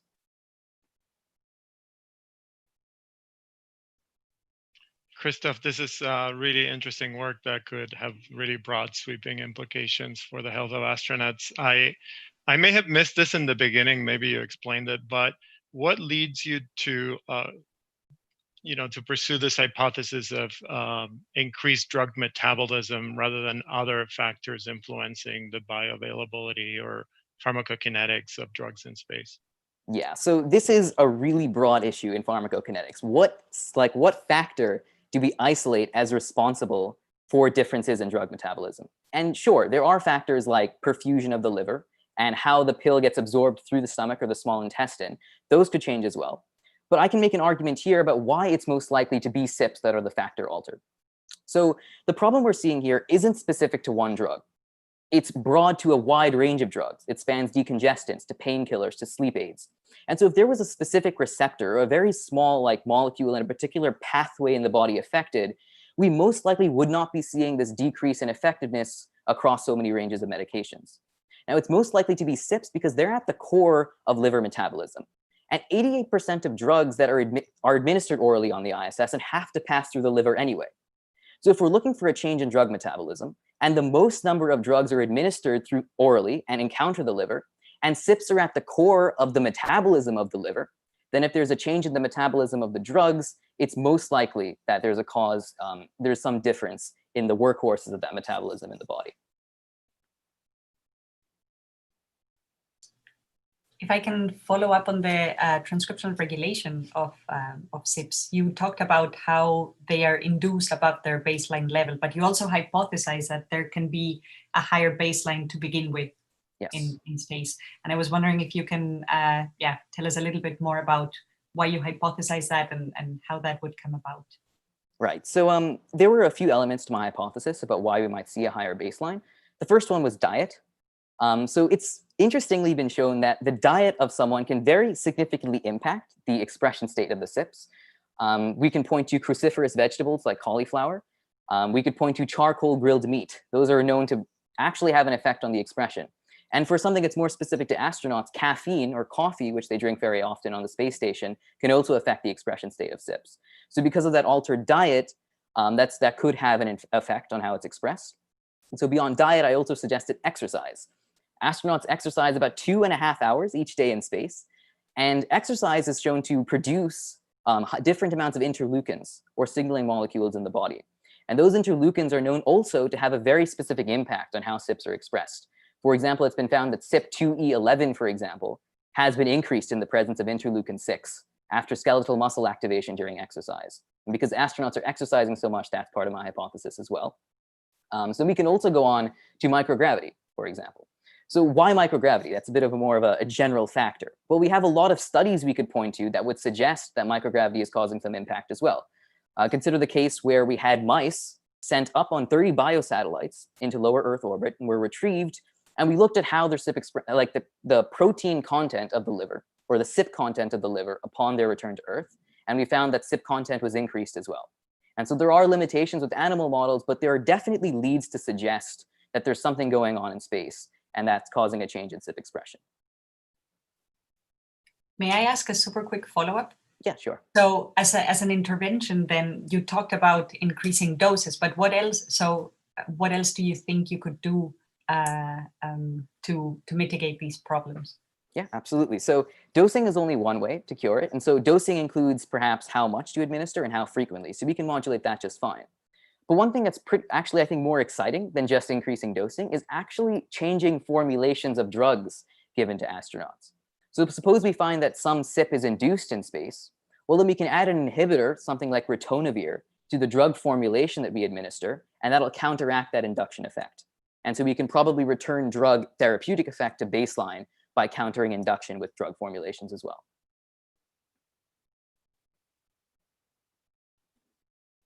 I had a question about your experimental design. So I was happy to see that you were including 2 controls, but I don't know if you could expand on what each of the controls you would expect to see and what would be the impact of the DMSO.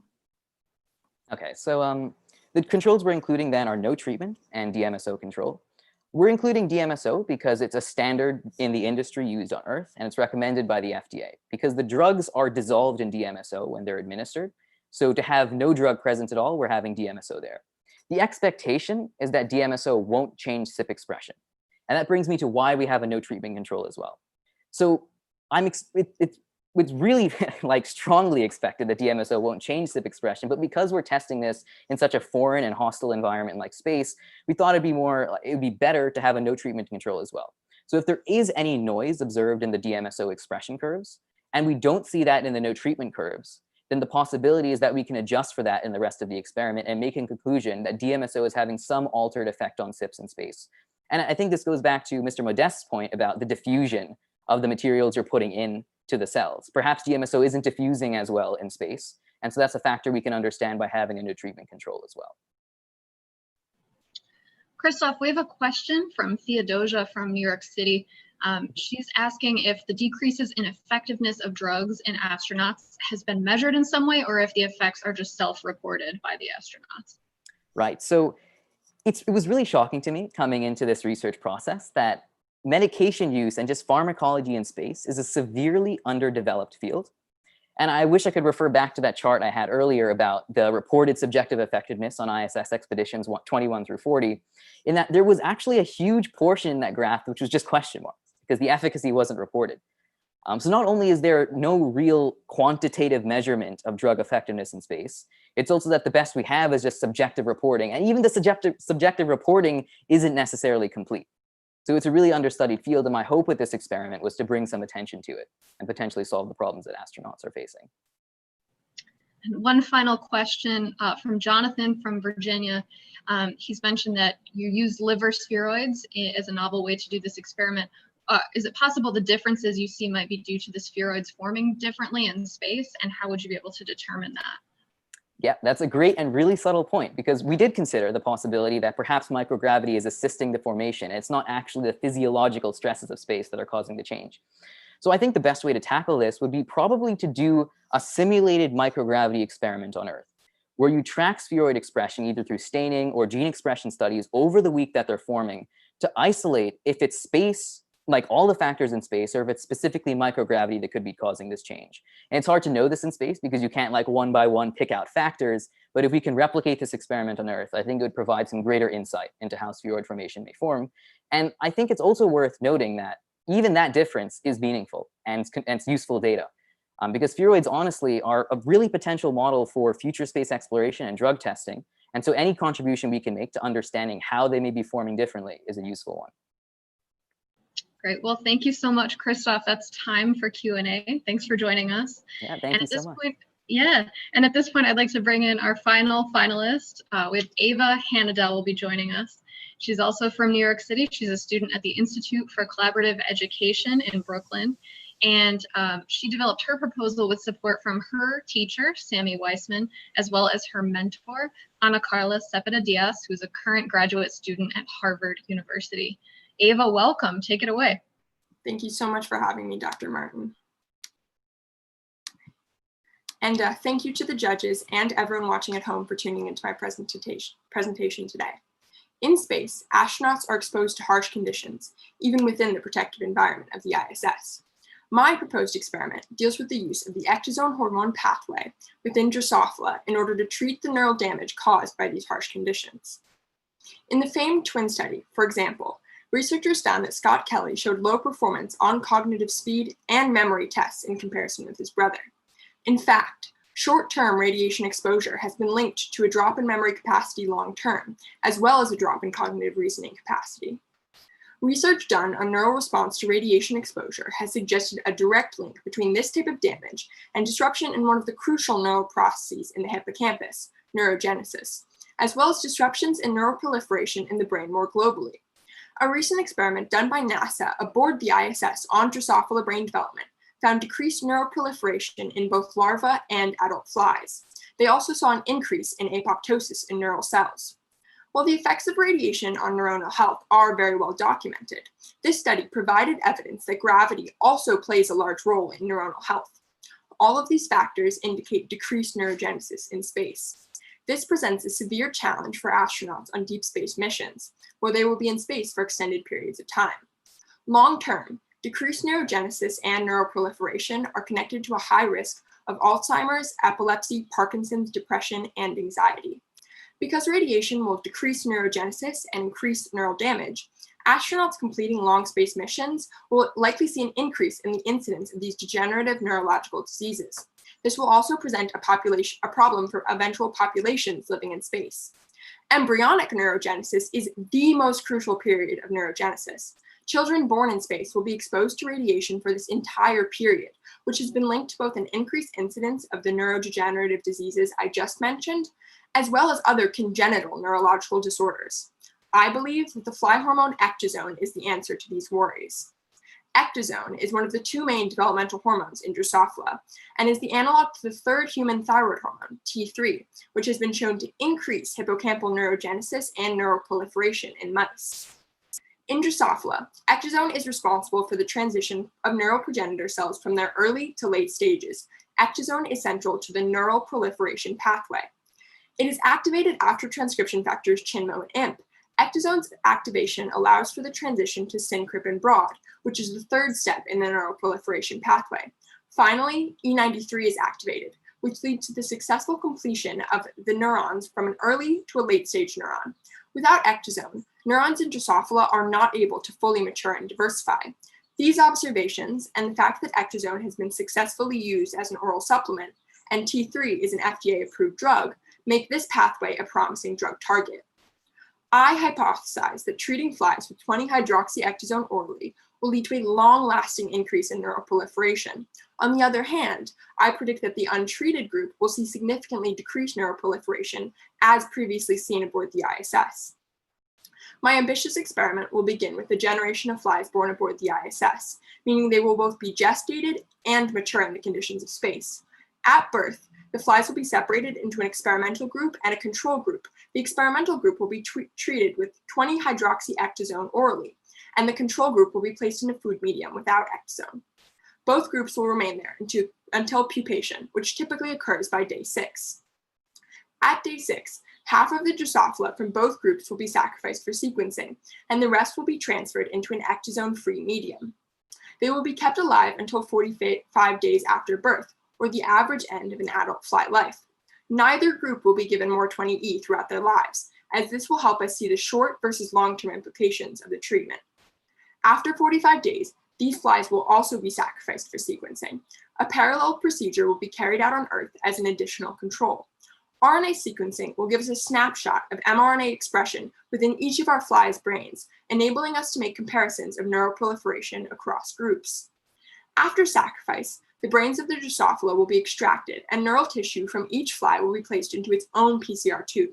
As we will be sequencing mRNA, which is a poly-A tail, oligo-DT beads will be used to purify and enrich it relative to other RNA species.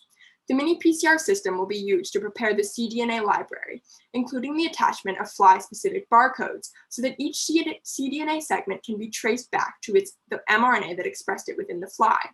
The samples will then be pooled, along with a spike in control.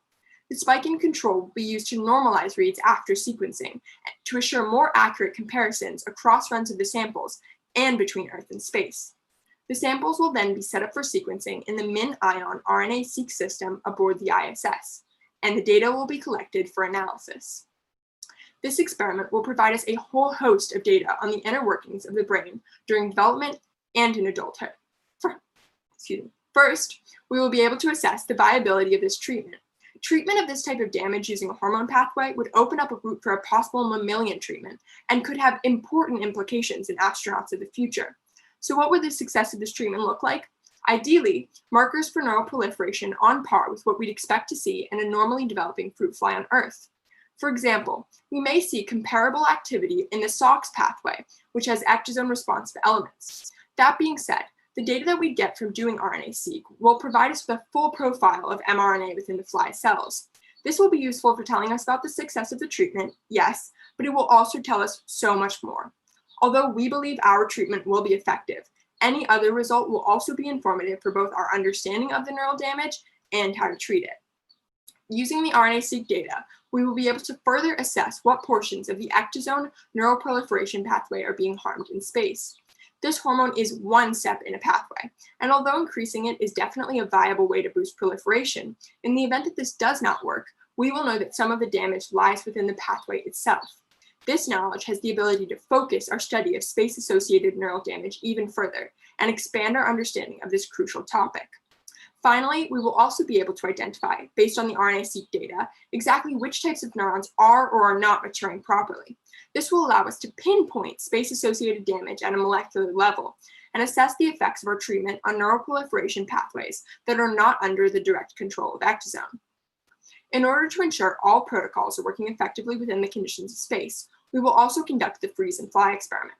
My freeze and fly experiment aims to determine a baseline for RNA sequencing data and ensure that all reagents and methods work aboard the ISS, as well as to observe the possible effects flies exposed to radiation aboard the ISS may exhibit after being exposed to ecdysone. This experiment will mimic the radiation exposure aboard the ISS by exposing 14 flies to high linear energy transfer radiation here on Earth. 7 of the flies will be exposed to 8.3 milligrams of 20E during development. These flies will be reared until pupation. They will then be sacrificed and their neural tissue will be extracted and purified here on Earth. Half of the sample from each fly will then be sent up to the ISS for library prep and sequencing, while the other half will be processed in parallel on Earth. Finally, sequencing data obtained at the ISS will be compared to that obtained on Earth to establish the functionality of both the feeding protocol and the RNA sequencing protocol. We cannot ignore the implications that neural damage has for the future of space travel. This study will assess the viability of a treatment for this detrimental damage that we hope will eventually produce a human treatment. Our approach is particularly promising given the similarities that ecdysone has to its mammalian analog, T3. This experiment will also allow for detailed investigation of the specific biological consequences of neural damage in space. As we look towards space travel to Mars and beyond, it is more crucial than ever that we know exactly what will be happening to our body's most vital organ. We need to find a way to address neural damage in space, and this experiment provides an avenue for that, while allowing us, as a scientific community, to deepen our understanding of space-related neural damage. Thank you all so much for taking the time to listen to my presentation today. I would like to thank Ana Carla Cepeda-Diaz, who has been my mentor throughout this process. I truly would not be standing here without her. I would also like to thank Dr. Katie Martin, the Genes in Space program lead, who has been such a valuable resource every step of the way. I would like to thank my amazing teachers, Sammy Weissman and Jennifer Dahlstrom, who were truly instrumental in the development of my proposal and have just helped me grow as a scientist in more ways than I could count. And finally, I would like to thank the whole team at Genes in Space and all the sponsors. Thank you all so much. Okay, I'm ready to answer any questions. Thank you so much, Ava. And judges, again, we have 10 minutes for Q&A. Folks watching at home, you're welcome to submit questions as well. There's a link in the description below this video you can use to share your questions for Ava. Take it away, judges. Thank you for that wonderful presentation, Ava. You mentioned you would be able to ID neuron types. What markers would you be using to identify those neurons? So in order to identify neuron types, we would be looking for the specific. Drosophila is a very well examined neural model for humans, which is why it's such a good model for this experiment. And in space, we would be able to identify specific profiles of mRNA expression that correspond to different neuronal types. We would definitely be looking at specifically ectosome responsive versus non-ectosome responsive neurons, because as this experiment obviously focuses on ectosome responsive neurons, it's going to be very important that we see how it affects other types of neurons that aren't necessarily responsive to the treatment. So yeah, we would definitely be focusing on those two different groups, as well as just generally mRNA profiles of neuron expression. Great, thanks. Hi, Eva. Excellent presentation. Thanks. I have a question to something you said. You said that you would be able to learn something important about the system, even if you don't see the expected results. I like that very much. Many big discoveries in science are done when you don't have the expected results. So I was wondering if you could tell us more. So what if you don't see any effect of ecdysone, or you see, what type of unexpected results do you expect?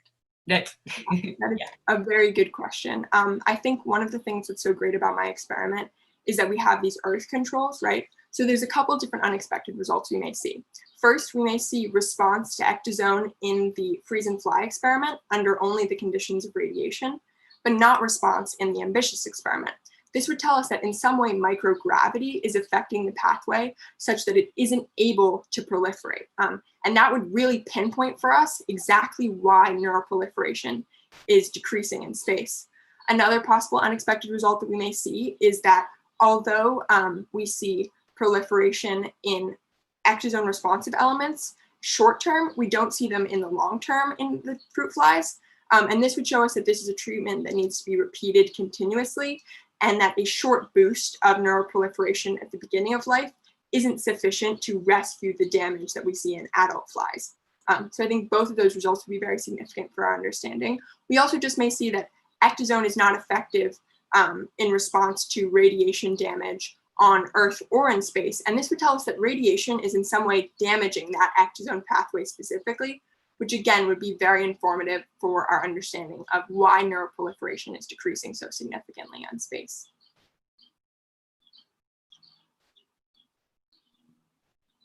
Hey, Eva, I had a question about the, I guess, the design of the experiment.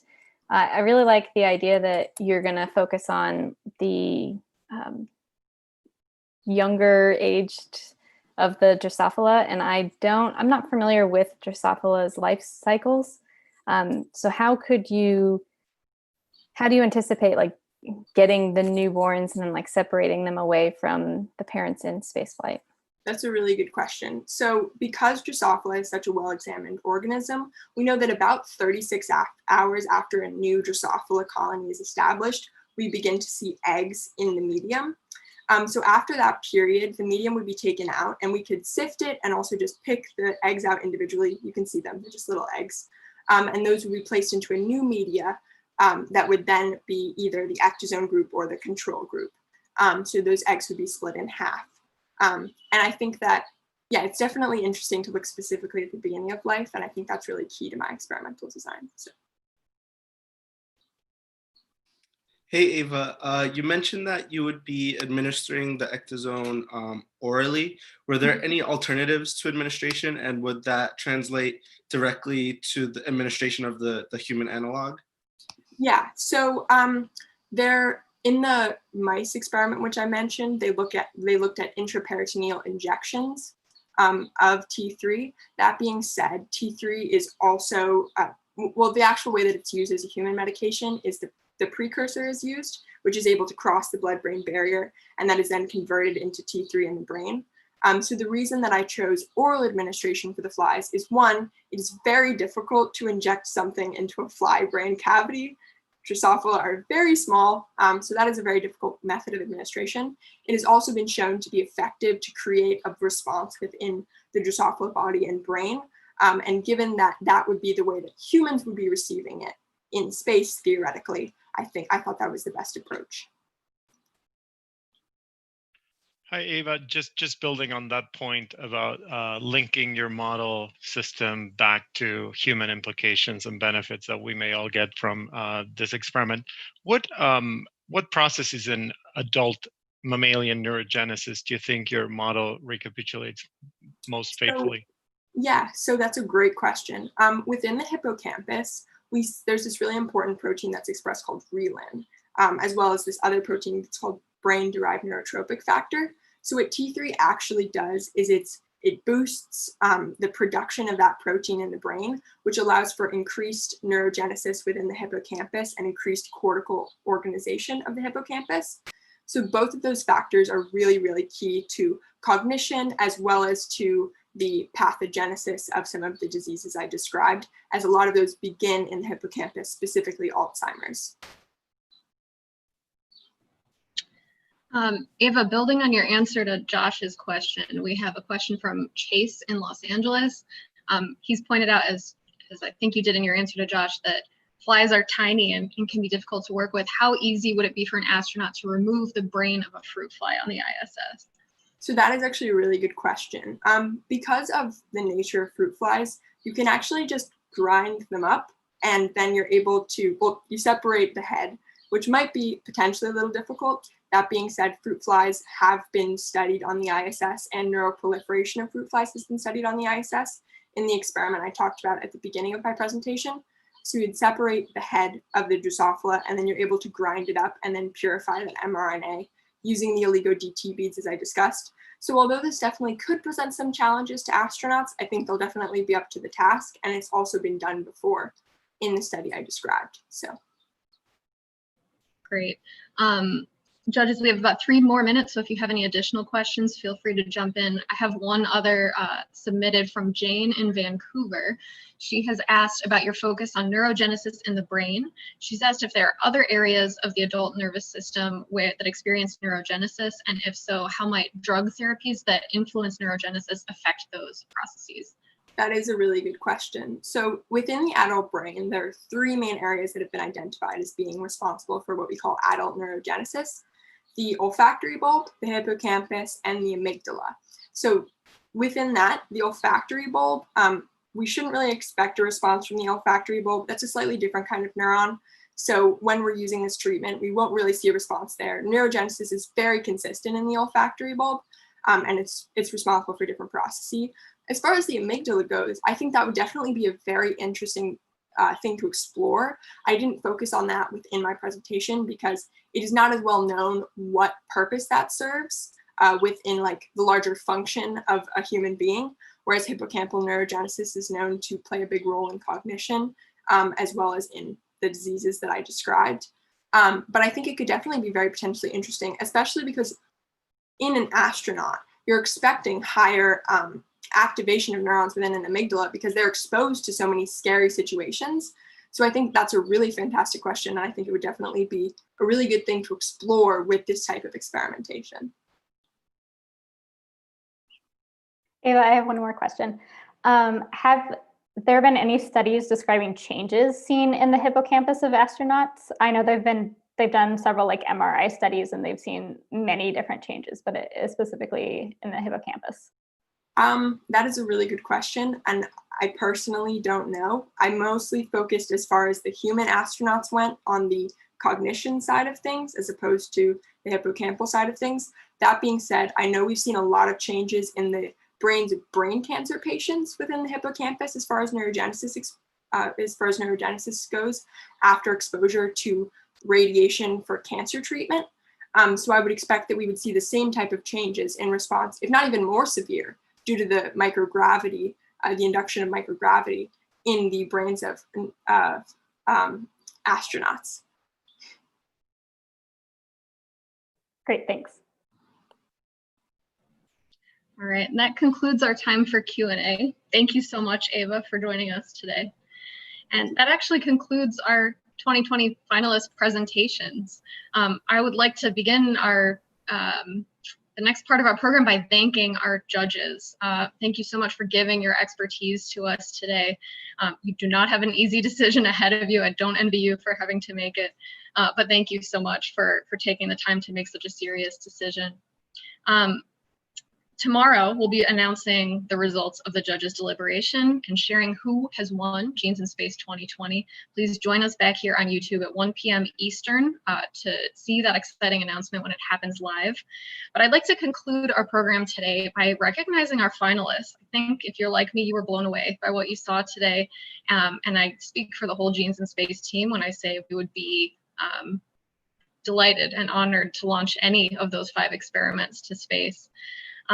So I want to take the time to recognize all the hard work, all the effort, and all the passion that our finalists poured into their presentations over the last 2 months. It really showed through today. Now, to help us recognize the finalists, we have invited our finalist science teachers to join us today to help us recognize these outstanding students. So I would like to welcome each finalist teacher in turn to help us recognize each finalist, beginning with our first teacher, Jeff Forshee. Jeff is an instructor at Troy High School. He's worked with our finalist, Deepti Agarwal, and he is kindly offered to join us today to help us recognize Deepti. Hello, my name is Jeff Forshee. I'm a science teacher at Troy High School in Troy, Michigan. I'm here today to introduce Deepti Agarwal as one of the top finalists for Genes in Space. I have had the pleasure of knowing Deepti over the past year. She was one of the students in my genetics, biotechnology, bacteriology, embryology course.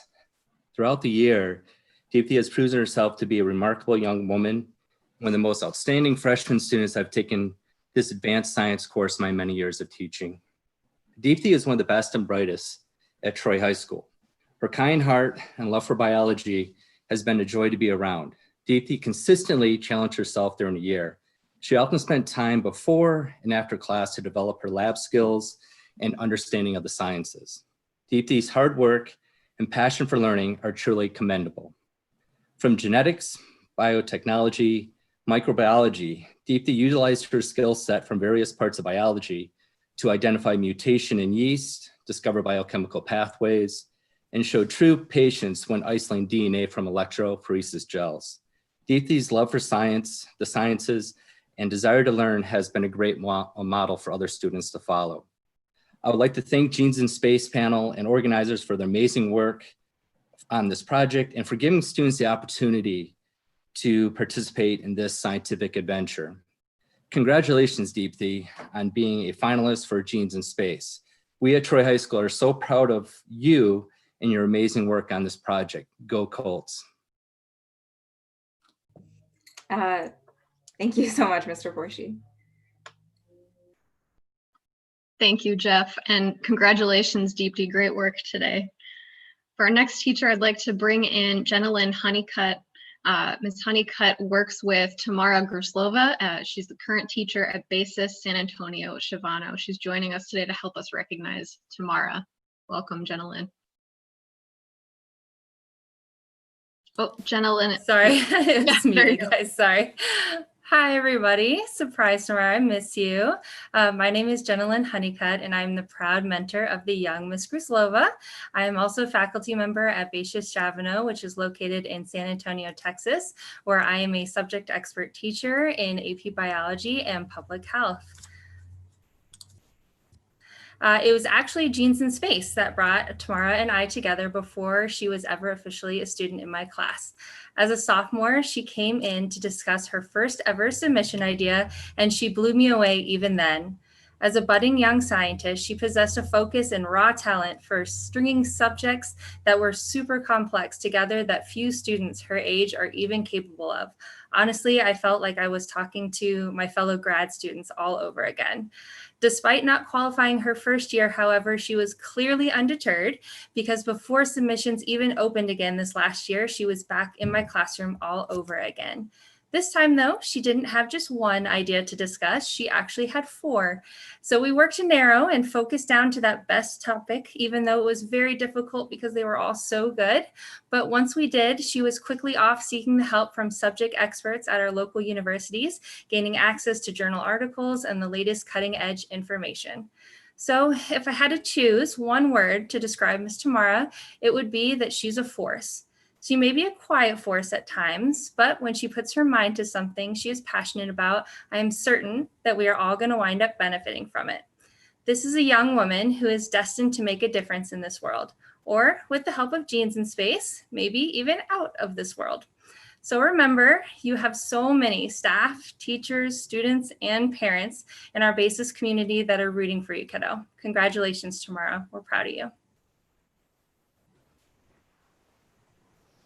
Thank you so much, Dr. Honeycutt, for your kind words. Thank you, Jenna Lynn, and congratulations again, Tamara. Great work today. Thank you for presenting to us. The next teachers I'd like to introduce are Sammy Weissman and Jennifer Dahlstrom. They work with our finalist, Ava Hanadel, at the Institute for Collaborative Education in New York City. Hi, I'm Sammy Weissman. I'm Ava's sponsor teacher for the Genes in Space project. I've known her since 8th grade in living environment at the Institute for Collaborative Education, which is a small public school in Manhattan. Hello, I'm Jennifer Dahlstrom. I've had the pleasure of being Ava's science teacher for the past 2 years. When Ava develops an interest, she commits herself to it enthusiastically and wholly. Whether on the soccer field or in the laboratory, her passion drives her to understand all of the nuances of where her interest was found. This was especially apparent with the work she began for our neuroscience class, an independent research project using a hormone to reduce the severity of seizures. She became curious about the topic when we gained a new student with epilepsy in our class. We had just begun ordering materials when COVID-19 closed our school, but clearly that didn't stop her. Although she couldn't continue with the work at home, she still ordered fruit flies to keep in her basement so she could refine breeding techniques and develop a baseline for normal neurological behaviors. When she learned that Sammy had started a remote learning Genes in Space club, she realized she could adapt her research to explore the neurological effects of space travel. Our school has a yearly tradition of applying to Genes in Space. So when school shut down this year, I decided to offer a virtual club on a voluntary basis. Ava joined the club with a fully formed plan of how her pending neuroscience experiment applied to concerns in space, and she immediately presented me with a bunch of research articles to get me caught up. Ava has always had this amazing capability beyond her peers to connect various pieces of information together in such a thoughtful way. So it's not at all surprising that her interest in this topic stemmed from caring for her classmate. In addition to working on this project, she has also taken a course in musculoskeletal biology at Johns Hopkins and is currently participating in the summer science research program at Rockefeller University here in New York City, where she's developing an experiment to examine the theory of microglia depletion as a cause of Alzheimer's disease. Ava, we are so proud to work with you and are truly impressed by your effort and dedication. Congratulations.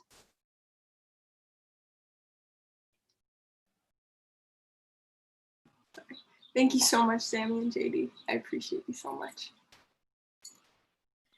Thank you, Sammy and JD, for helping us recognize Ava. And Ava, again, great job today. Thanks so much for sharing your work with us.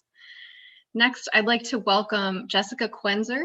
Jessica is Christoph Mosquito's teacher at Stuyvesant High School in New York City. Welcome, Jessica.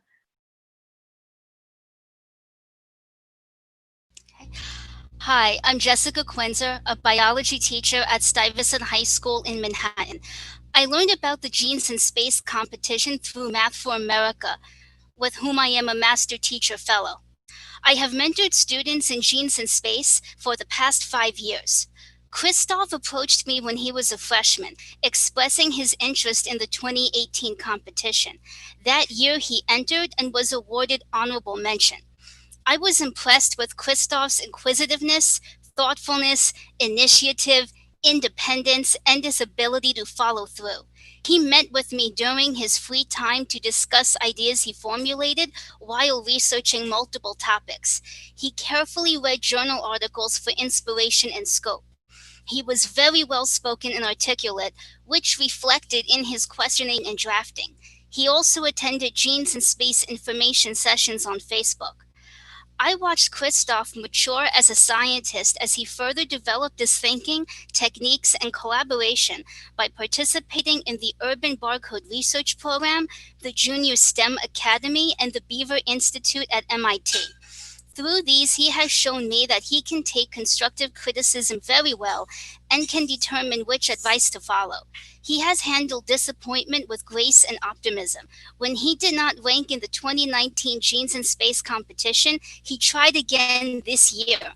He came up with a fresh topic, dove deeply into it, and refined his ideas to make them as well defended as possible. His perseverance and creativity have paid off. It's been a 3-year journey, and he's here at last at the finals. I am so proud of you. STI is so proud of you. Congratulations, Christoph Mesquita. So thank you ever so much, Ms. Quenzer. Your guidance and support was invaluable at every step of the way. And if I might, I'd also like to recognize my mentor, Dr. Malachek, for her expertise and dedication for so many weeks of hard work. And I'll always remember it with gratitude. So thank you. Thank you, Jessica, for helping us recognize Christoph. And Christoph, again, excellent work today. Thank you for sharing your work with us. To wrap up, I'd like to bring in Dan Shea. Dan is Alex Popescu's teacher at North Central High School in Spokane, Washington. Thanks, Dan, for helping us recognize Alex. Thanks, everyone. I just want to say those presentations were absolutely amazing. You guys crushed it. Thank you so much for that. My name is Dan Shea, and I teach in a specialized 4-year genomics research program at North Central High School in Spokane, Washington. Year to year, we have about 40 to 50 research students, and I review dozens of research proposals. I sometimes feel like I'm a batting coach. When students turn in their research proposals, I'll watch what they do and make some adjustments and ask them to do it again.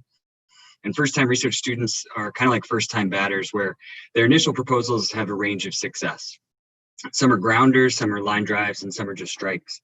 But I'm telling you this because when Alex turned in his initial research proposal for Genes in Space, it was like watching a first-time batter step up to the plate and hit a grand slam out of the park. It was really a beautiful thing to see, and it's really been an amazing experience working with Alex over the last year or so. Because in retrospect, I really shouldn't have been surprised. Alex was not a rookie batter. In his freshman year, Alex took college science courses online while at the same time participating in a number of extracurricular biomedical technology competitions. Last year, Alex submitted 2 publications to the online journal Biotrex. The first was to share the design of an bioengineered bacterium that could detect dichloromethane in Superfund sites, and the second was the design of a bioengineered bacterium that can degrade cyanide. What really sets Alex apart, though, is his unbelievable work ethic. If you give Alex an article to read, he'll come back with 3 more or 20 more, if you looked at his references. If he encounters a concept or technique that's challenging, he just focuses, he practices, he asks for help, he asks for feedback, and he really just digs in until he's mastered it. On top of it all, Alex is friendly, he's humble, he's easygoing and genuinely compassionate. He's an old soul with a good heart. He gets along with everybody in the lab, and he's always available to lend a hand or help tutor other students. I'm absolutely thrilled to introduce this young Renaissance man. Alex is destined to be a great scientist someday, and I have no doubt that what he creates is going to make the world a better place. Congratulations, Alexander Popescu. Thank you so much, Mr. Shea. I am very grateful for all of your guidance while I was working on this project and for all of your support in the lab. I look forward to being your student again next fall in your genomics class. Thank you. Well, thanks to all the teachers who joined us today to help us recognize these outstanding students. It really means a lot to us to have you here, and I'm sure it means a lot to your students as well. Now, to conclude today's program, I'd like to bring in Lisa Lowenstein. Like the teachers you just heard from, Lisa represents an at times hidden, but at the same time essential part of the Genes in Space program. She's one of the teachers who helps us share this competition with students and inspire our kids to enter the competition and contribute their ideas. As a teacher at Arts and Letters in Brooklyn, New York, Lisa has mentored dozens of students through the Genes in Space competition. She's also a master teacher fellow with Math for America, and she's here to talk to us today, share her own insights into the Genes in Space program and the value that it can bring to education. So I'll hand it over at this point. Lisa, welcome. Good afternoon. I'm honored to be able to speak today about Genes in Space from the perspective of an educator. As a middle school science teacher of 23 years, there has always been the desire to have my students find the relevance in their studies, to make the connection to the world around them. The Genes in Space competition provides a perfect platform for achieving this goal. My involvement with Genes in Space began with the workshop I attended with Math for America in 2016. My school had our first competing junior scientist team in 2017. Working with my 8th graders on the topic of stress and its effects on epigenetic changes in astronauts was engrossing, as we learned about this newer field in genetics. The challenge was to use this knowledge to create a relevant experiment that could be performed on the International Space Station. We were thrilled to be one of the junior scientist winners. Inspired by this experience with this first team led me to amp up my own classroom curriculum, which included the use of mini PCR. Having my students receive an enriched level of science education beyond the required 8th grade standards pushed their understanding of both genetics and space science. This year's 5 finalist proposals highlight the importance of genes in space, as the students focused on blood clotting and microgravity, neurovascular health, neural development, pharmaceutical performance, and the relationship between gut biome and bone density. Not only are these topics important as we look to having astronauts in space for longer periods of time, but their research and proposed experimentation has significance for the cutting-edge science being done on Earth. Genes in Space also provides the opportunity for a wide variety of students to participate in 2 of the last great frontiers, space exploration and genetics. Both fields are pertinent as we continue to expand our own boundaries of understanding related to globalization and space exploration. Genes in Space increases passion for aeronautics, as we've seen the face of our astronauts change over time. Although there is still a lot of room to grow, the most recent class of NASA astronauts is made up of 50% women and includes almost 50% astronauts of color. Increased opportunity creates increased diversity within STEM fields, and Genes in Space provides that opportunity for rich, self-directed, and original experimental design. This year, there were 556 applications, consisting of 1,082 students across 34 states. To watch these finalists present their work is an inspiration that will certainly result in more future scientists. The unique quality of the scientific writing, research, and experimental design prepares students for their college years and beyond. We expect that these finalists will move forward into their future careers, potentially within the sciences, meeting the challenges of the future with innovative solutions. I would like to recognize all of the middle school and high school students who submitted proposals to Genes in Space with the support of their teachers and mentors. This year has been especially challenging as students and their teammates, teachers, and mentors have had to do much of their work remotely. In a way, it has been as if we were all on board the International Space Station. Finally, as we face a rapidly changing world, we need young scientists to lead the way with the type of innovation these 5 finalists have shown. We wish them all the good luck in the world and our congratulations for their outstanding work. Thank you so much. Thank you for joining us, Lisa. It means a lot to have you give our concluding remarks. Teachers like you and the other teachers we heard from, we consider you the lifeblood of our program. And so it's very fitting to have you to wrap up the finalist presentations today. In addition to the teachers who joined us, I'd like to also thank the judges again for contributing their Wednesday to choosing which of these 5 experiments will launch to space. They are about to enter their deliberation in just the next couple hours, and I don't envy the decision they're going to have to make later today. I'd also like to thank the sponsors who made today possible. Again, founding partners, Mini PCR, Bio, and Boeing, with additional support from Math for America, the ISS US National Laboratory, and New England Biolabs. Thanks for all you do to make this possible. And I'd also like to thank you for watching at home. This is, again, the first time we've been able to offer this opportunity, and I'm so glad you chose to tune in. Be sure to come back tomorrow, 1 p.m. Eastern on YouTube, where we'll be announcing the winner of Genes in Space 2020. Till then.